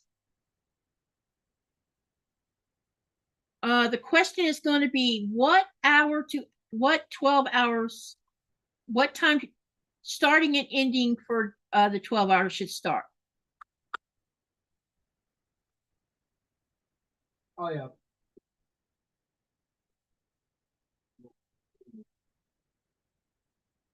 The one with the Star Wars Millennium. Mm-hmm. Is it the new one or the old version? Who was it that mentioned that? Hey, on the Millennium Falcon, was it the big one or the smaller one?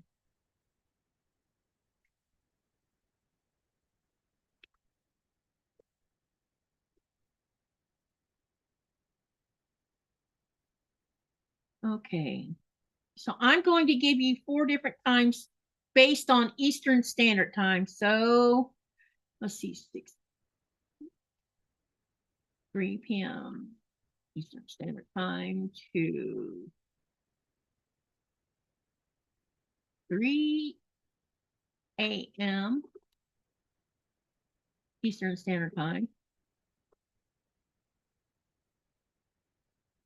4 p.m. Eastern Standard Time to 4 a.m.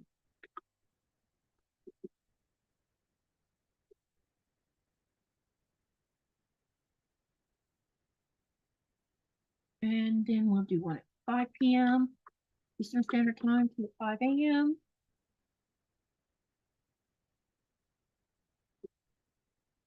And we'll give you one more choice.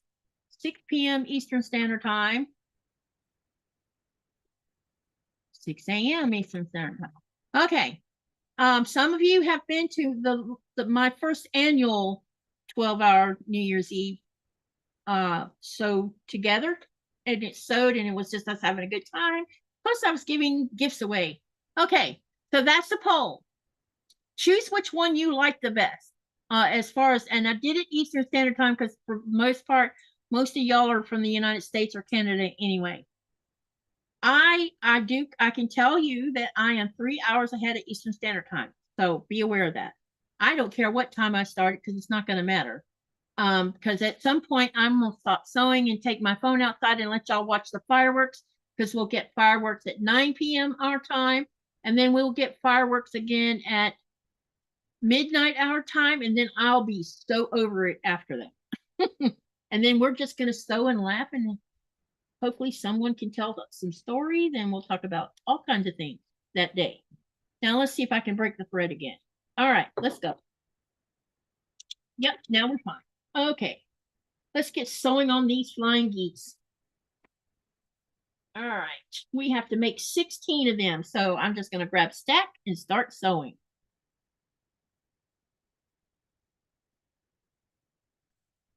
Kristen, I met Kristen through a channel called Super Chat.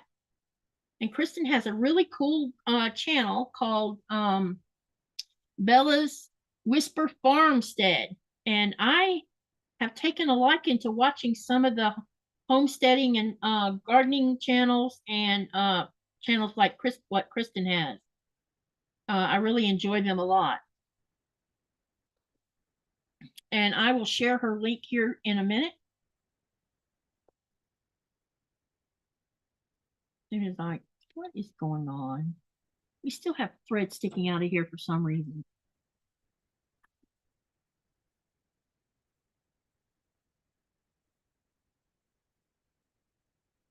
I just want to make sure this thing's sewing like it should. All right, let me find Kristen's channel. It's weird, you keep getting this bright light that comes across the camera of the phone. It's strange. Oh, me? Yeah, it's weird. I don't know why it's doing that. Oh. Strange. For those of you that might like homesteading and farmsteading and gardening kind of channels, she's got a really nice channel. So if you want to slip over and share some love with her channel, please do. So I'm about to share her link. All right, and this is for Kristen. Bella's Whisper Farmstead. I need to put it in the box so I don't have to manually do it.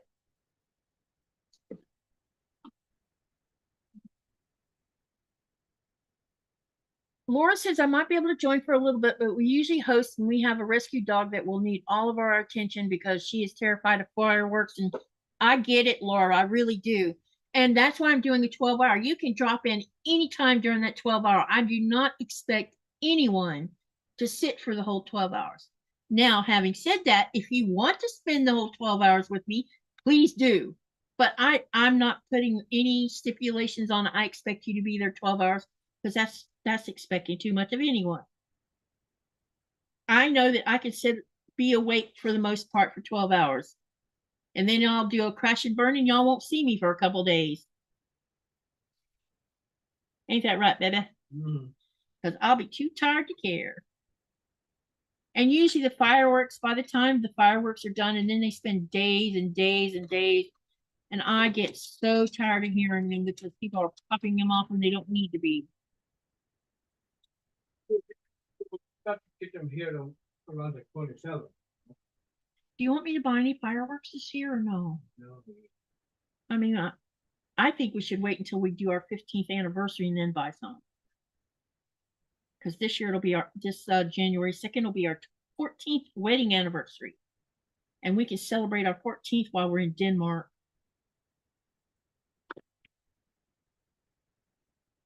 You think we could find a cool restaurant to eat at for our 14th, babe? I don't know what all kind there is there, but I do. Hey, babe, we should find out if there's any more trolls that we haven't gone to see in Copenhagen and try to find the rest of them. Yeah. And we're going back to Sickleboard, so we could go visit that one again. Maybe. Yep, Imaka. What, you want to do a live video feed on that part? We'll have access to a cell tower there, won't we? We will. Then I could do that. We could go live, and I can also make a mini video of it. So we found one there, and we found one in Fano. Where did we find the other 3? In Copenhagen itself? Okay. And I think there was another one that was in Copenhagen we didn't make it to.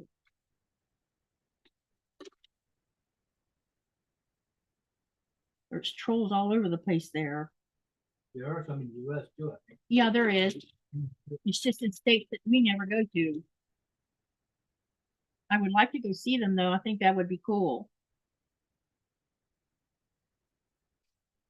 So, yep, that's my plan for New Year's Eve. I will be giving away 6 cotton cuts modern maker boxes.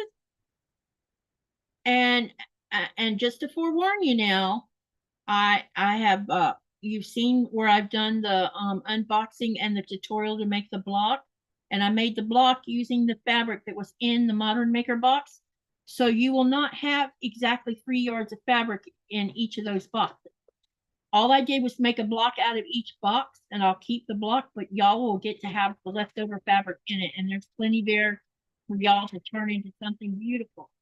I'll be giving 6 of those away. I will be giving away 4 $25 gift cards, and I'm going to be making a list soon, and I'll start making an announcement of which ones you can choose from. I do know Fat Quarter Shop will be a choice. Missouri Star will be a choice. Amazon's going to be a choice. I think Shabby Fabrics also gives or sells gift cards, so I may choose them. I'm not sure. I haven't made a decision yet. I wouldn't mind using Cotton Cuts, but they don't have gift cards. But I am going to talk to Kim and see if Kim's interested in making another end of the year donation. Last year for my first 12-hour New Year's celebration, I was celebrating the fact that I hit 1,000 3 weeks before Christmas last year. I hit my 1,000 mark, and so she gave away a full small PMQ kit. So I'm hoping I can get her to do the same this year and give away a full kit. So stay tuned for that, and I'll let you know if she says yes. And if she does, then there's that grand prize right there. You can win. One lucky winner will win one of those things. Let me see who's in here now. Kathy says she just subbed to Kristen's channel. Thank you so much for doing that. Jackie says to Alexander or Zaza, that sounds like fun. My great-grandfather was from Edinburgh. Yes, Kathy, that's this coming up New Year's Eve. I'll be making up a thumbnail and everything and start advertising it quite often over the next few weeks, so to remind everybody that I'm doing that. Because I'm hoping all of y'all will come, and just all you got to do is just bring yourself. You can bring your alcohol if you want. I don't care, because I will probably drink a couple shots of Crown right at the crack of midnight to celebrate the new year. And then, we're just going to have fun. I wish we could play music, but we all know we can't. So bring your sewing, bring your crafting, whatever you want to work on. If you have stories that you like telling, bring that with you too. Any of you interested in joining me on the live, like Nikolai is through Zoom, hit me up. I will put you on the list of people who can join me on the live. And you can, you might have a story to tell during the live. And I would love it if, you might have some family story you would like to tell. And I would love it if you shared your family story.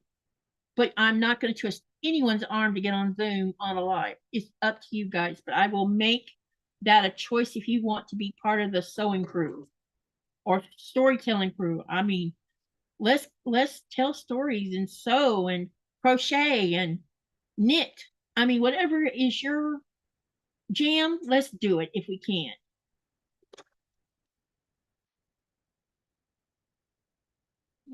Let's go out the end of the year and into the new year doing something fun with each other. Good bang. Yep. I think that would be lots of fun, just sharing each other with each other.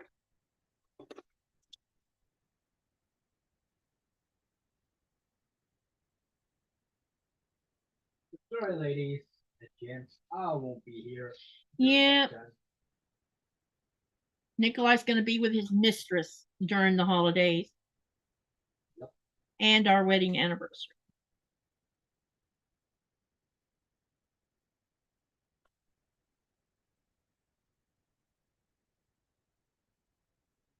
I can't believe we're hitting our 14th year of wedding anniversary. Yeah. And just think, come January the 2nd, we'll be a year away from the 15th, and that's a big milestone. Agree. And then the next milestone will be the 20th year. I don't know. You know, when we hit the 20th, it'll be half my life again, or a quarter of my life, because my first husband had got 21 years of my life, and you're going, it won't be long, and you'll get 21 years of my life too. Yep. I'll pull to you in the last. Yeah, I have no regrets about getting married to you, that's for sure. And I don't regret moving here either, because it sure has been a blessing, such a blessing to be living here, especially in the current environment that's going on around us in the world. It's insulated here. It doesn't still stop me from being sad when I see what's going on though. Zaza said, Jackie, it's beautiful. The main fireworks from Edinburgh Street Party and then all the smaller ones right down the coast. The beach is packed with people. It's great fun. It sounds like fun. You know, Zaza, maybe you could video some of it.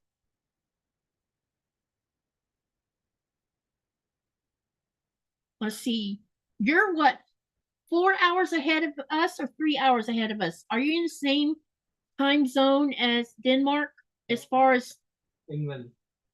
Well, she's in Scotland, so what time zone is Scotland on? UK time. Yeah. That's 3 hours. So they're 3 hours like Denmark.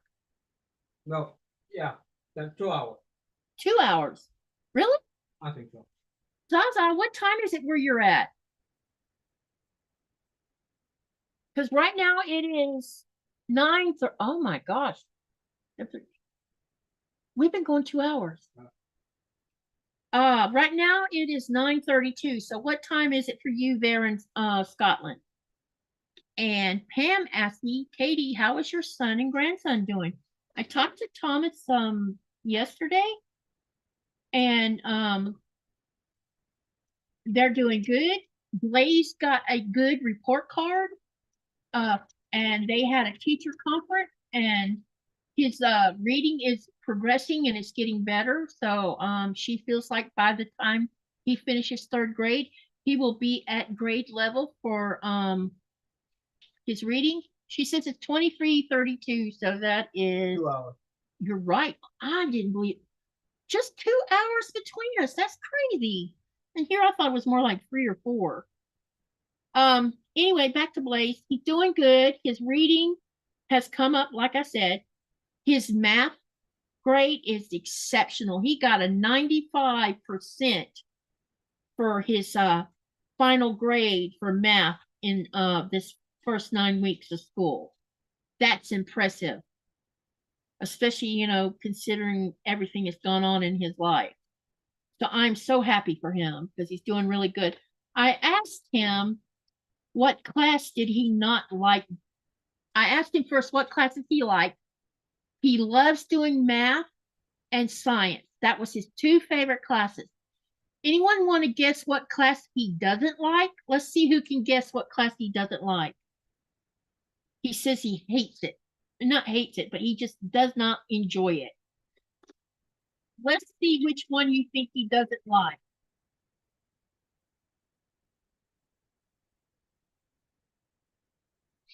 Which class do you think he does not like?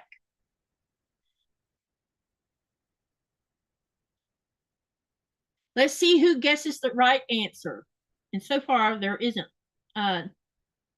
Nope, it's not that one.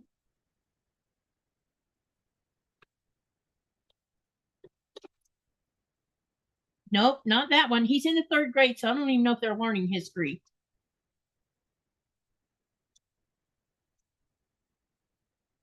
Well, they're learning Georgia stuff, but it's more like science.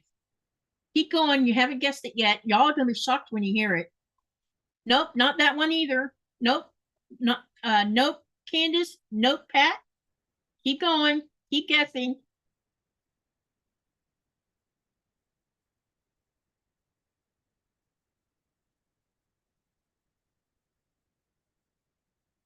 Keep going. There's other classes that kids take in elementary school.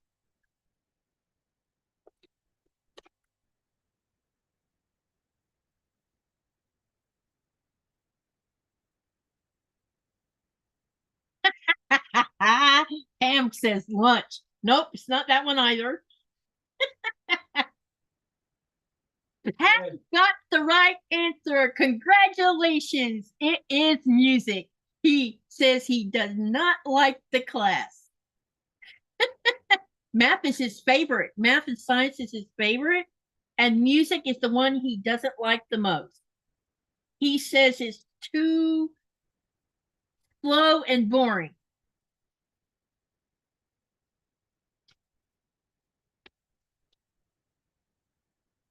He does like his computer class a lot also. And from what I understand, he has got to go to a couple of STEM classes, and he says he likes those too. Yep. Music is the class he does not like at all.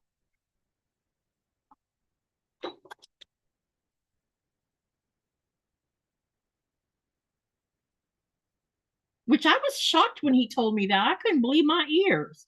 I'm like, you don't like music? Why? He says, because it's slow and it's boring, Grandma.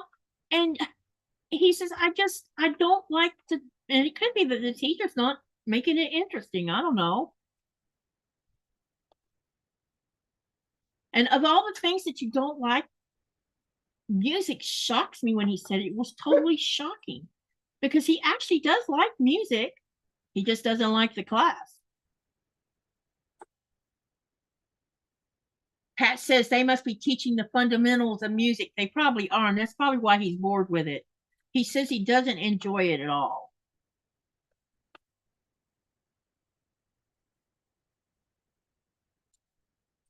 All right. We got one side of the fly geese made. Now let's make the other side. Nora, I know you're hungry, baby. And it is past your time for me to feed you. But why haven't you feed me yet, Mama? Yeah, I'm starving. You're so mean. You're starving me because I'm hungry. See, she's been good lately. She's not been so vocal. No, not for the elementary school. It's one of the he's in the 3rd grade. So they don't have electives until they get into middle school. Not in Georgia anyway. I mean, in Florida even, you don't get to choose your electives until you're in middle school. Now they have clubs, and you can join. And Thomas messed up and didn't realize that they were offering clubs. So Blaze is not in a club, and I'm a little sad about that because he should be in the STEM club and the Lego. It's a special Lego club for where you take computerized parts and incorporate it into Legos. I can't remember the exact name it's called. But I'm a little sad about that. So I'm hoping that I don't know. He should be in a club because he really would do well with it, I think. Gotta go, Judy Smith says it's dinner time. Okay, have a nice night and enjoy yourself. Candace says cue music can be boring depending on what they are teaching. Yeah, I have a feeling they're teaching stuff that would be boring to anyone who didn't want to learn about it. Maybe I don't know. But as far as I know, it's not an elective, Denise. They all have to take art. They have art classes, and he said he likes his art classes. He likes his computer classes, and he said that he liked the STEM class that he's been to a couple times already. But he doesn't like the music class. Maybe it's the teacher he doesn't like. I don't know. But listen, you guys, he has been in no trouble in the last couple of months now. He is doing so good. Denise says, unless they are teaching you to sing, I agree with your grandson. Yeah, it's probably something boring. And if I remember right, when I was in the elementary school, music was boring to me too because they were teaching the boring stuff instead of letting you do other things. I don't remember ever being offered to sing in a class. Babe, how far along are you? Okay, while you're doing that, y'all watch him. I'm gonna go feed a certain somebody before she starts raising the roof. I'll be right back. After this, Mrs. Bag. Oh, really? No, not yet, but I will.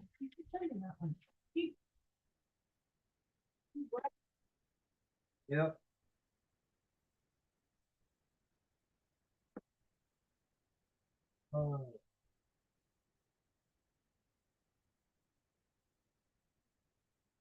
Well, you could show us that could be right now. I don't mind doing the raise. You're there, but you can entertain me. Not much, Much longer. not much of a container.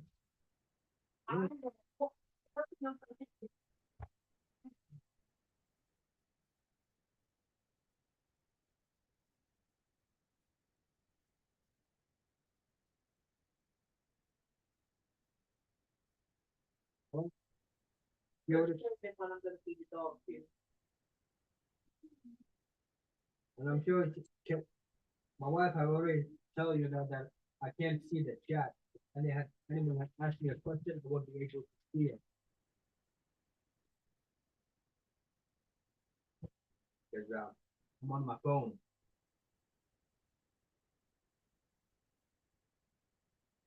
My phone.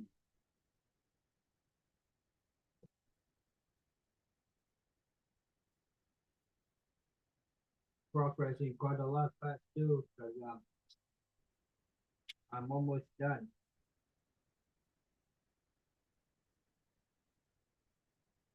Hope I'll be finished before the chat is done too. But that's my goal. Try to work as fast as I can.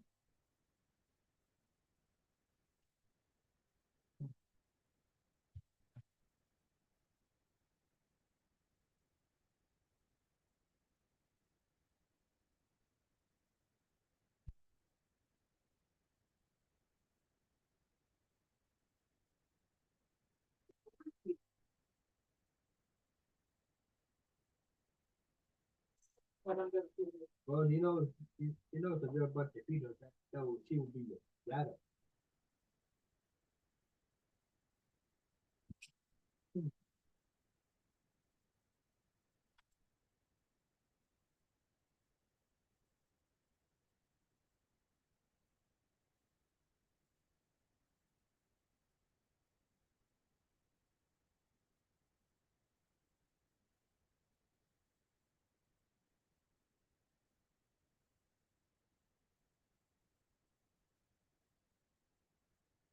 So far, this is how the shop looks like. It's not done finished yet. It's work in progress.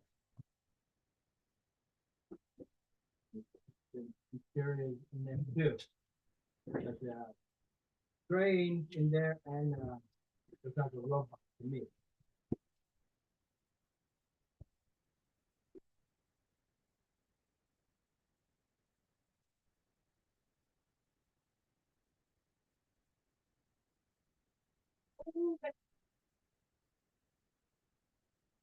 coming away. Brushed out of the bag.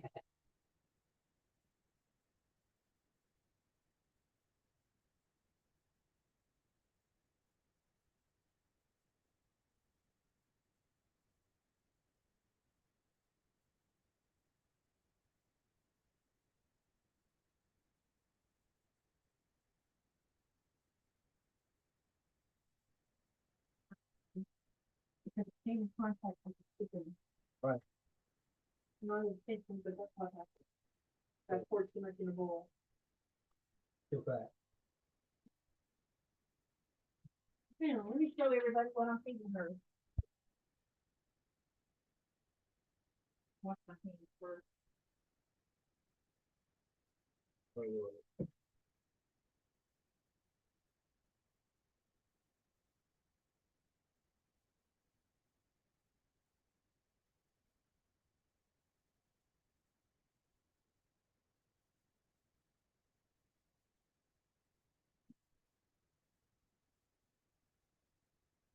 Wait a minute, I'm gonna show them what I'm feeding you. So for those of you who know that I have Nora, I still haven't tried to switch her over to dog food yet. It's going to be difficult because she's been eating a raw diet now, what, for 4 years now, babe? Yeah. Because Coda couldn't eat kibble at all. He had an allergy to everything. And so this is what, normally they would be a whole egg unbroken in this bowl, but we can't get our hands on eggs right now and have it for almost a week. But this is what her bowl looks like. There's 2 chicken wings, 1 chicken leg. This is beef cubes and blueberries. And she had an apple earlier for a snack. So this is what's in her food bowl tonight. Sometimes I'll feed her ground beef, a chicken leg, and a chicken wing. Usually I feed 2 chicken wings because that's enough of a bone ratio to cover for too much meat maybe. And also sometimes I'll feed her duck because duck, she loves it. Sometimes we bought some whale meat today, and I'm gonna cut it in slivers and feed her some of that. But this is all uncooked food, and this is how she's been eating for the last 4 years. So let me go feed her. Come on. Come on, hyper dog.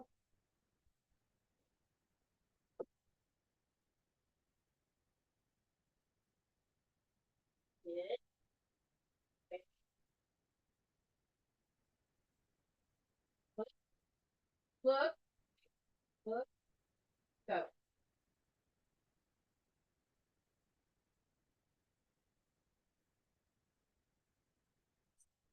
Yeah. Okay, when you get finished, let me know.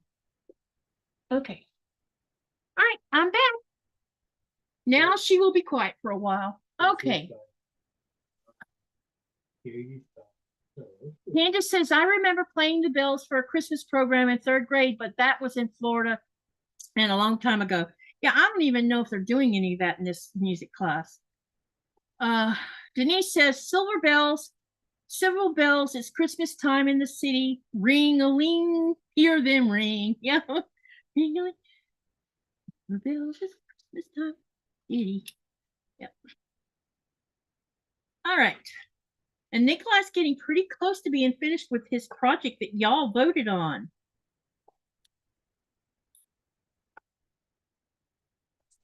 On the live, is there anything during the 12-hour live that you would like for me to either do, make, or talk about? Let me know.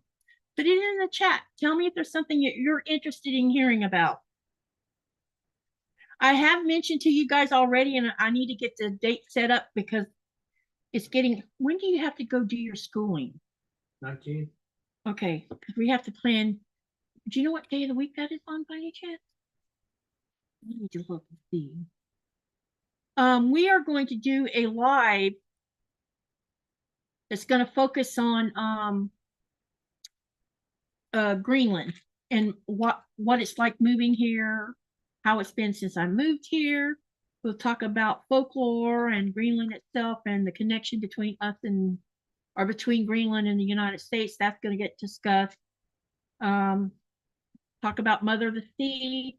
talk about other little stories. I have books to show you that you can actually buy in English. We're going to talk about that. And it's going to be interesting, and it's going to be a live where you guys can ask questions as well, because it's going to be almost like a podcast, only I don't have the fancy equipment for a podcast. But it'll be, it'll be fun because if you want to ask questions, you can. And Nikolai, or if it's for Nick, if it's directed at Nikolai, he can answer them. If it's directed at me, I can answer them. So you'll have that ability. And I will also be putting up a questionnaire, a way for you to post questions in the community tab and over on the Greenland Quilter Facebook group, in both of those places. And I'll fix up a thing. What would you like to ask during the live? It'll be something like that. And down below in the comment section, you can comment on what you want to ask.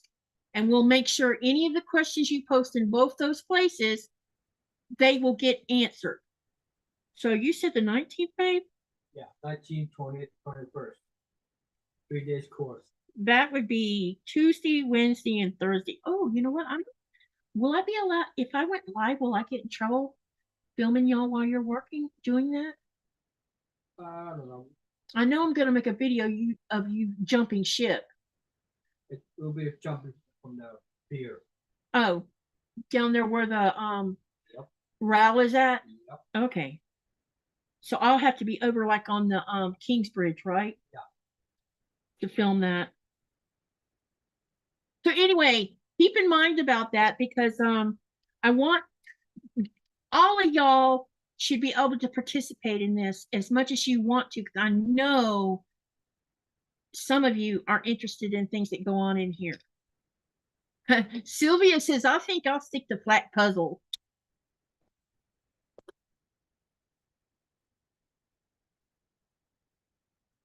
Joe says she watches Hallmark movies from now till New Year's Day. I can't watch Hallmark movies because they're not even anywhere where I can access them. I used to watch them too. I like them because they're milder movies. But right now I am on a Criminal Minds binge. I think I'm almost on the last season, babe. Yep. I think I'm getting to the very end now. And that would have meant I watched it from season 1 all the way to the last part of it. And there's parts of it I don't even remember seeing, which means I must have missed it when they first came out. Some of it I was like, oh my gosh. All right, I have done one side of the flying geese here, and now I'm going to go press them real quick. But let me read what y'all, let me see if there's anything else it said.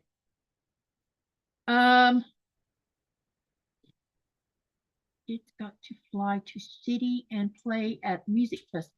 Sylvia said teachers have here got every kid 3rd grade up playing strings, violin, and ukulele. Kids got to fly to city and play at music festival. Now they are offering violin lessons, but right now we all know the situation of Thomas and Blaze, so there's no way he could even buy a violin right now. Not unless someone wants to donate one.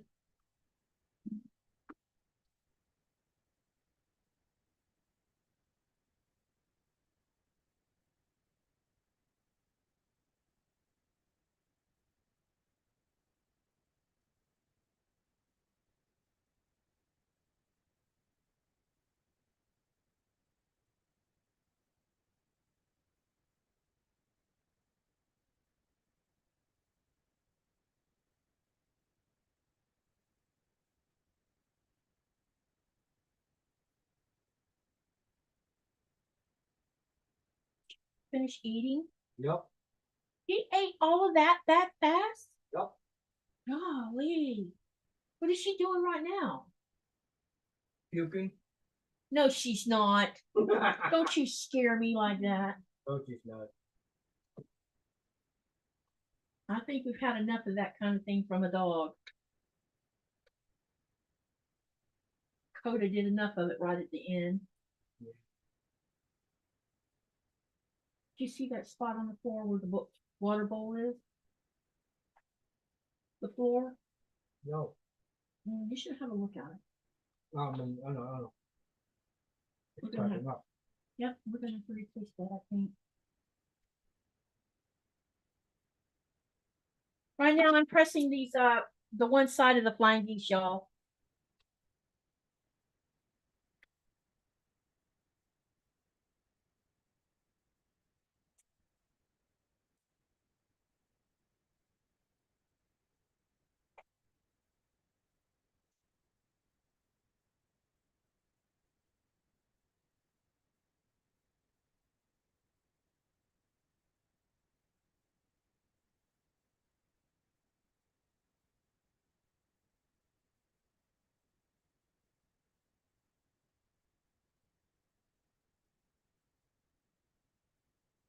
You had fresh water, right? Okay. Now I need to finger press these because I'm gonna sew them with the seam open. Hi, Kristen. Are you back, Kristen? Hey, we shared your channel earlier and a couple people subbed to your channel.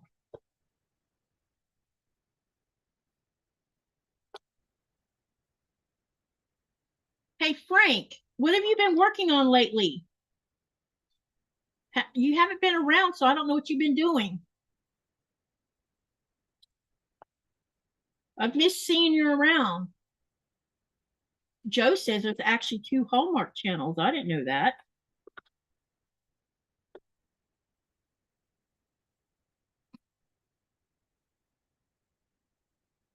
Right now, I wish they'd hurry up and get another Godzilla movie out because I'm really looking forward to it. They're on a roll with the Godzilla movies. Kristen said, "Thank you so much. I left you while on a while I fed the chickens." How many chickens do you have, Kristen? Yep, I wish I had some chickens. And then I wouldn't have to worry about not having eggs. Watch it. Yeah, he won't let me have a chicken house. He says it's too much work. Or no, it's too difficult to get the right kind of way of having chickens during the winter months, right? That's the problem. You need a proper house for them.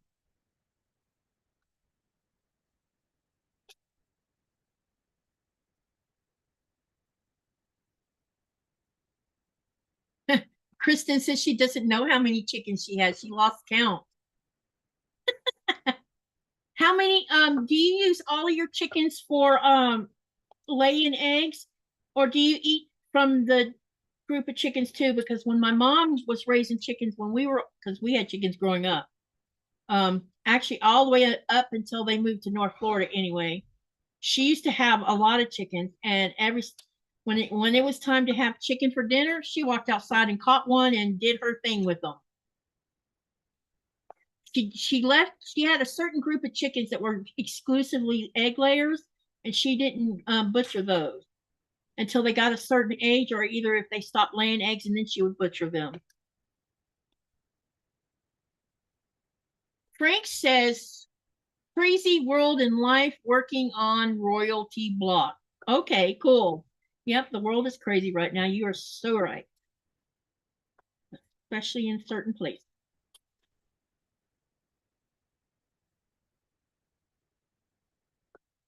I sat and cried my eyeballs out 2 days ago. And that's all I'm going to say about it.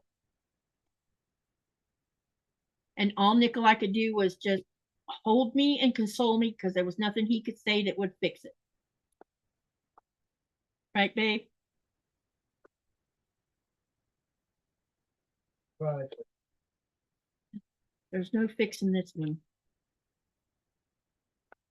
You guys make sure that you love your families and hug them and tell them you love them on a regular basis. Just make sure all of you do that because you need to. Because one day, you might not have that chance.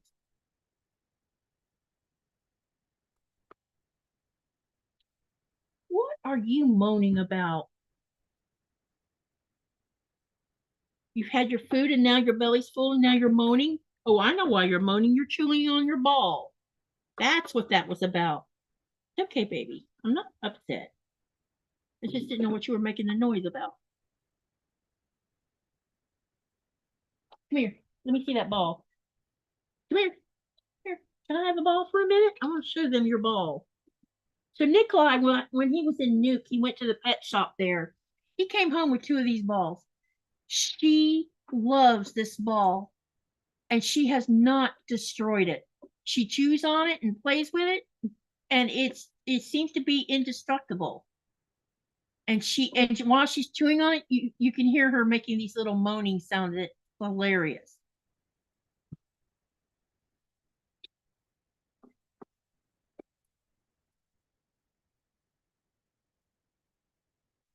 Joyce says she wants to see the latest Godzilla movie. Have you seen all the rest of them so far, Joyce?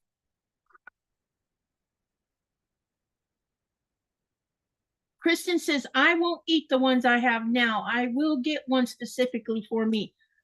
My mom didn't buy meat chickens and I can see why. Those meat chickens are gross. I think it's just sad to see meat chickens that can't walk around on their legs because they're so big. And someone genetically modified them to grow like that.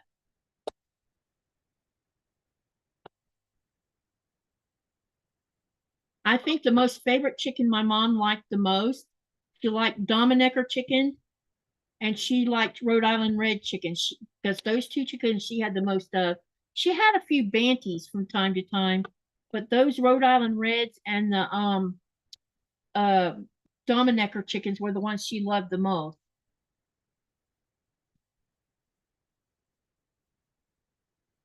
Sylvia says the school had violins and ukulele and a visiting person once a year to check them. Kids here would not be able to purchase. School provides ice skates too in the wintertime. That's so cool, Sylvia. I don't know if they provide. I think parents have to buy the violins. I'm not sure on that though. Don't quote me on that. Joyce says, so true, Kelly. I lost both parents and 4 sisters. It's just me and 1 sister left. I've seen quite a few of them, Joyce. I love how many have you are you like me? You started out with Godzilla as a child when it was a black and white Godzilla that looked so fake, but it was so much fun to watch. Because if you are, then you're one of the few that has been truly following Godzilla all the way through all the changes it's been through. Pam says, not all meat birds are like that. Responsible owners won't let them get that big either. I sure hope not. Bella says, I agree about the Frankenstein chickens. Yeah, it's crazy. To me, it's animal cruelty.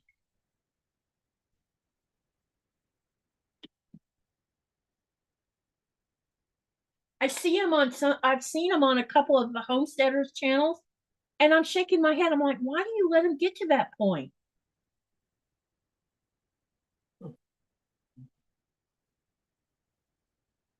But it's their homestead, and your voice, is your opinion is not,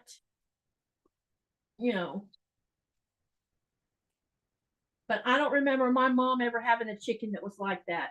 She did have a chicken, a rooster that got in a fight with a Banty rooster, and that rooster, I think it was a Banty or it was some kind of rooster that had really long spurs on him. And mom had a favorite rooster. It was a Rhode Island red rooster. And they got in a fight one day, and that rooster with the very long spurs put out one of Red's eyes. You know what my mom did? And my mom made that rooster for dinner, not the one that got the eye put out, but the one that did the eye putting out. Because she didn't want to have roosters trying to actually harm others.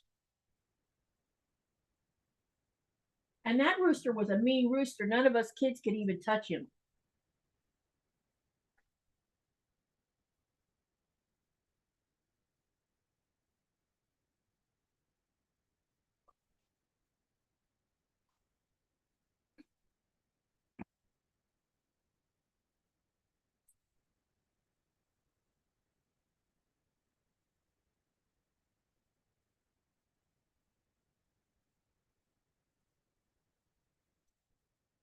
This is a lot of flying geese.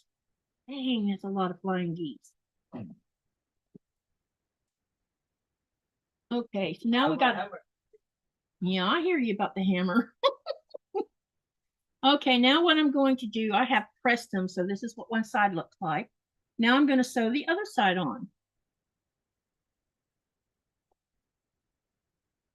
Yeah, having root, that's why my mother had roosters, so that they could raise babies.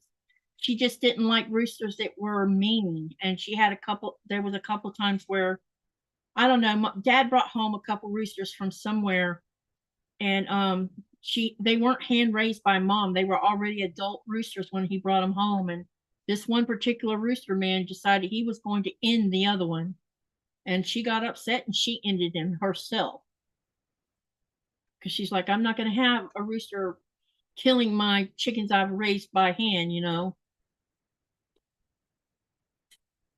That's how she was. And you know,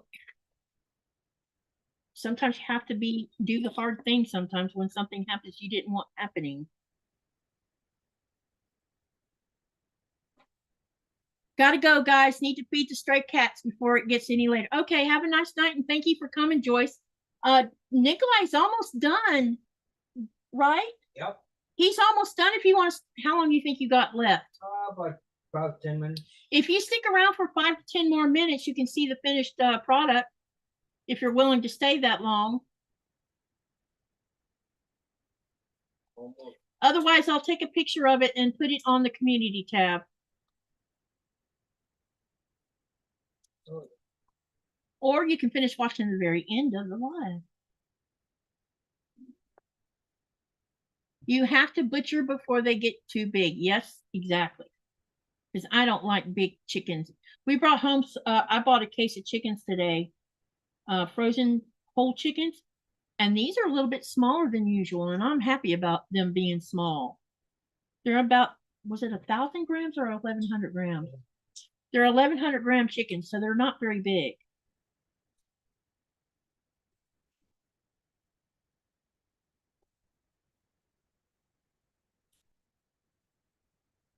And if you're going to ask me how many ounces that is, I don't know. Frank said he used to have a silver laced twin dot. Beautiful but mean little guy. Was it a type of a banty chicken? This chicken you're talking about, Frank? Because banties can be really feisty chickens.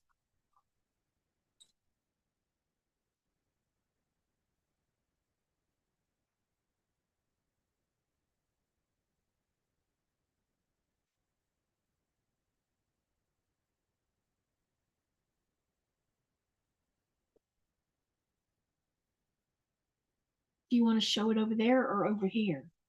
Because it's not in pieces. Because you could always take the phone off the stand and show it that way if you want.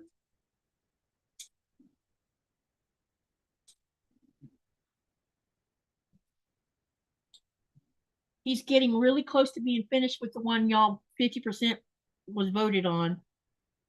Oh, speaking of polls, let's see what everybody says for a time. 32% says 6 p.m. to 6 a.m. I figured that would be it. And I think that's a good time frame. So that will be probably what I'll set it for, 6 p.m. to 6 a.m. And then we all go to sleep. Unless some have already gone to sleep anyway. Which means I better get plenty of sleep the night before. Right, Beth? Sleep half the day anyway. So that I'll be good and ready to get going. For those who missed what the discussion is about the poll, is I'm doing my second annual 12-hour New Year's Eve live. And I will be giving prizes away during the live. So make sure that you put it on your schedule. I will be starting it at 6 p.m. Eastern Standard Time, which is, that's 9 o'clock my time.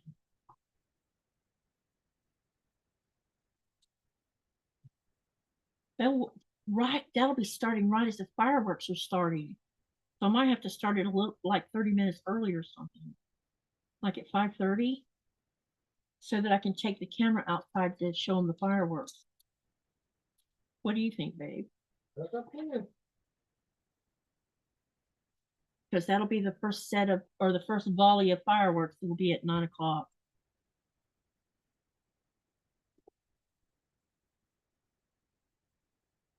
So anyway, you can, I will start advertising it soon. And, I will have a post on both the community tab and on my Facebook Greenland Quilter group so that people can post questions underneath the post because, oh, that's for something else. Never mind. But anyway, yeah, I will be advertising it and y'all know, and you'll know what the prizes are going to be if you like tour price. The only thing I ask is to have a little grace on getting them all mailed to the United States, except for the gift cards that'll be given away. All done. All right. Do you want to use the camera or do you want to bring them over here? Don't forget the rest of it. Okay, he's finished his project that y'all voted on. All right. Maybe I can set it up here. No. This is the bench near the on the outdoors, but there's a little kitty in it. Yeah, go closer where they can see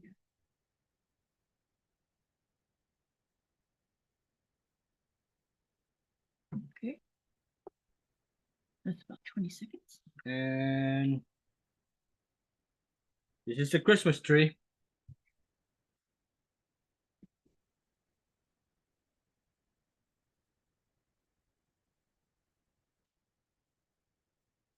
Okay. And here is the toy shop. Toy shop, and as you can see inside, there's a train and a robot inside. And I could try to flip it so everybody can see the interior.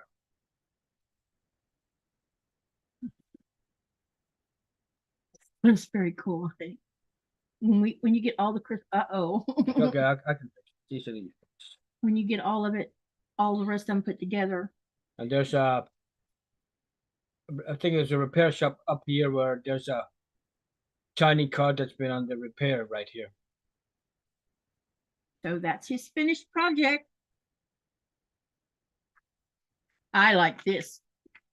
So cool. I'm gonna have to fix a table to put all these Christmas things on so that they can be there for Christmas time. Yeah. So what do y'all think? Did y'all like this? Did you enjoy watching him build it? All right. And of course, Jack in the Box.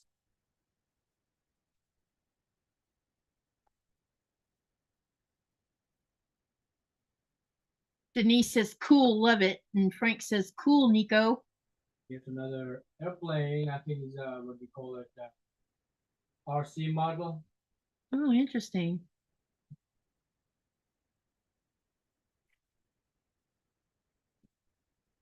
Pat says, you did a great job and you were fast. And of course, Geraldine says, beautiful. I hope I said your name right. there's a boat here too. You want to show them your Christmas train that you finished the other day? So, of course, regular gift For under the tree. and a car.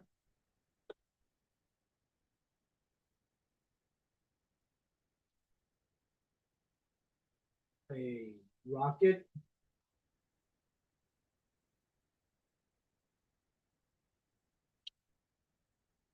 And a small helicopter. Look how tiny that is. Wow. Like miniature. And of course, there should be 6 minifigures, where 2 of them are singing, or what do you call it? Caroling? Caroling, yeah. Caroling. singing Christmas carols. Yep. And of course, there's a child with his you call it child with the bear toy.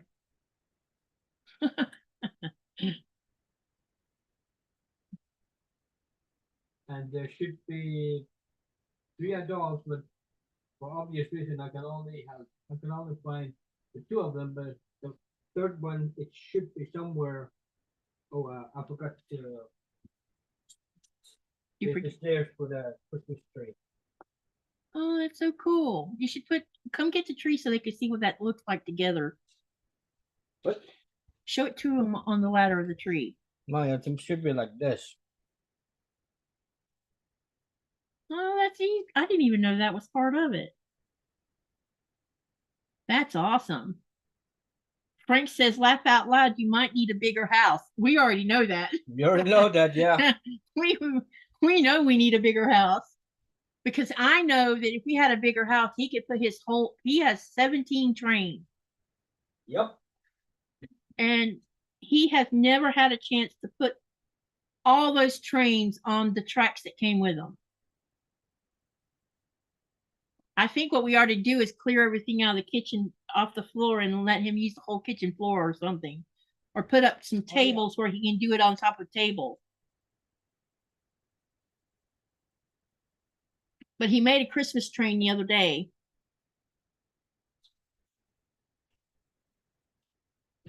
This is part of the train. That's the locomotive. And I think you call this one coal station. Yeah, the coal something. It's where all the Coal go. wagon. Coal wagon, yeah. Let me get the other 2. So Sylvia says, meow.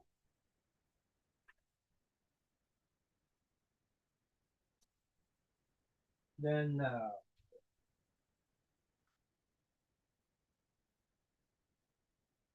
So for those of you wondering why he's a Lego fanatic, yeah, there's here too. that's so cute. And that one. They're so cute. Oh, and if I do have a track, I can show you this. If I try to spin the reel, you can see that the tree is spinning around all the time when it's running on the tracks.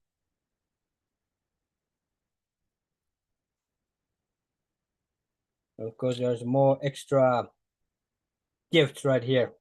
How old were you when you first got your first set of Legos? Ooh, pretty young. Do you remember? No, Was it before your mom or after your mom? Before. So you were probably, okay, you were young like my kids were then. yeah. Did you start out with Duplos or the small ones? The Duplos and the one with the bigger figurines? Okay, then you started young like my kids did. Yep.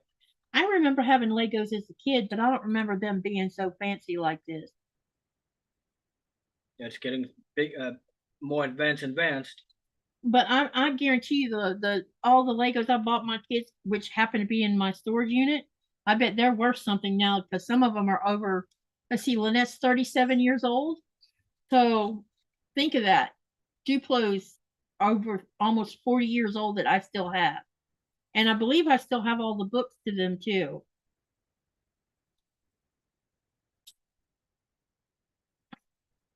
Back then, I didn't realize they were such a commodity. And I definitely didn't know who the manufacturers of Legos were. I thought it was an American thing, and it's not. Isn't that funny how you don't learn that when you're buying stuff from the store? So what did y'all think about tonight's little setup? Did y'all enjoy that? Sylvia says you need to set up a diorama. What's a diorama? It's like you put them in a show. Oh, in a show? Yeah. I told him we should try to put all of his trains on the track and video it and put it on YouTube. But I need a lot of batteries. Well, you might need a lot of batteries, but do you think we could get them all onto the two of those long tables, or would it take more? Um, we could have a drag running on the ceilings. Our ceilings are too low for that. I don't know. We would be bumping them. I would love to run them. We went to, I don't know if I mentioned this before. I think I have a video of it that I haven't put up yet.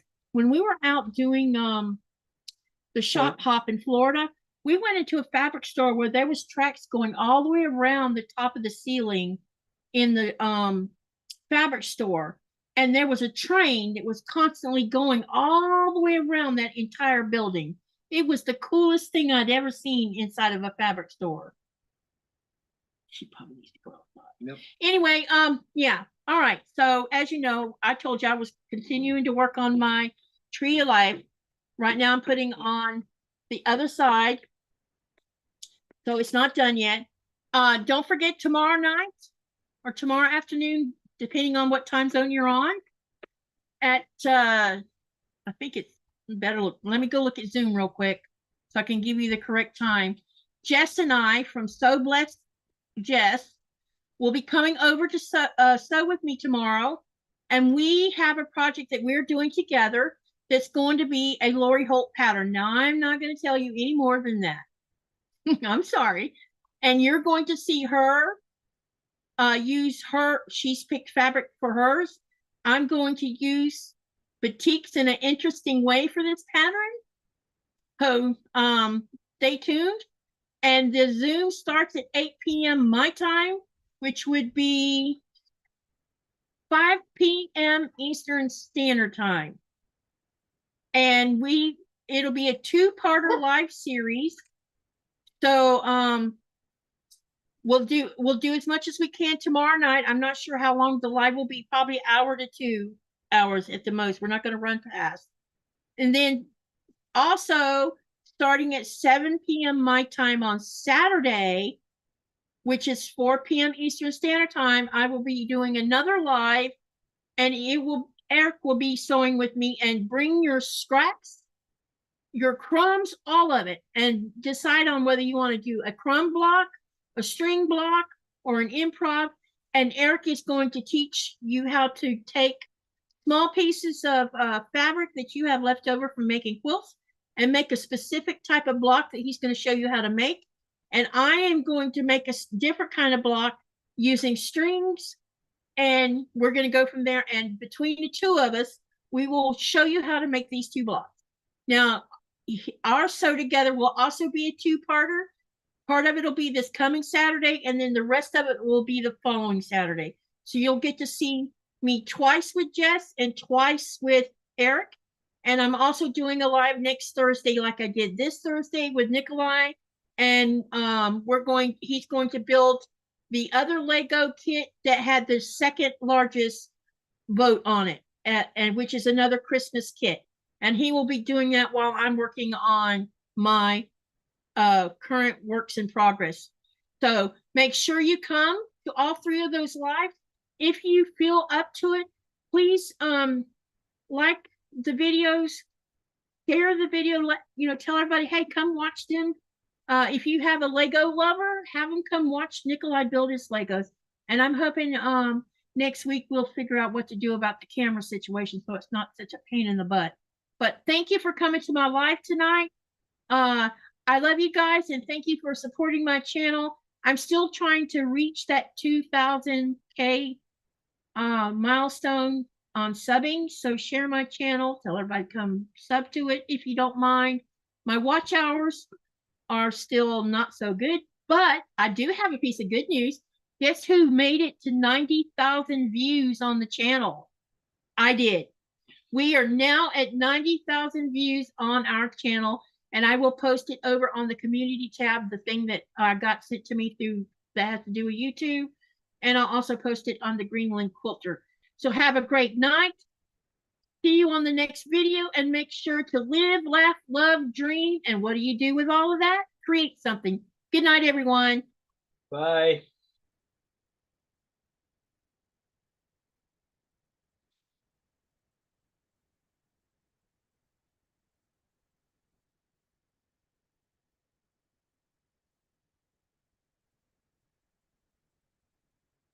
that you making those noises? Yeah.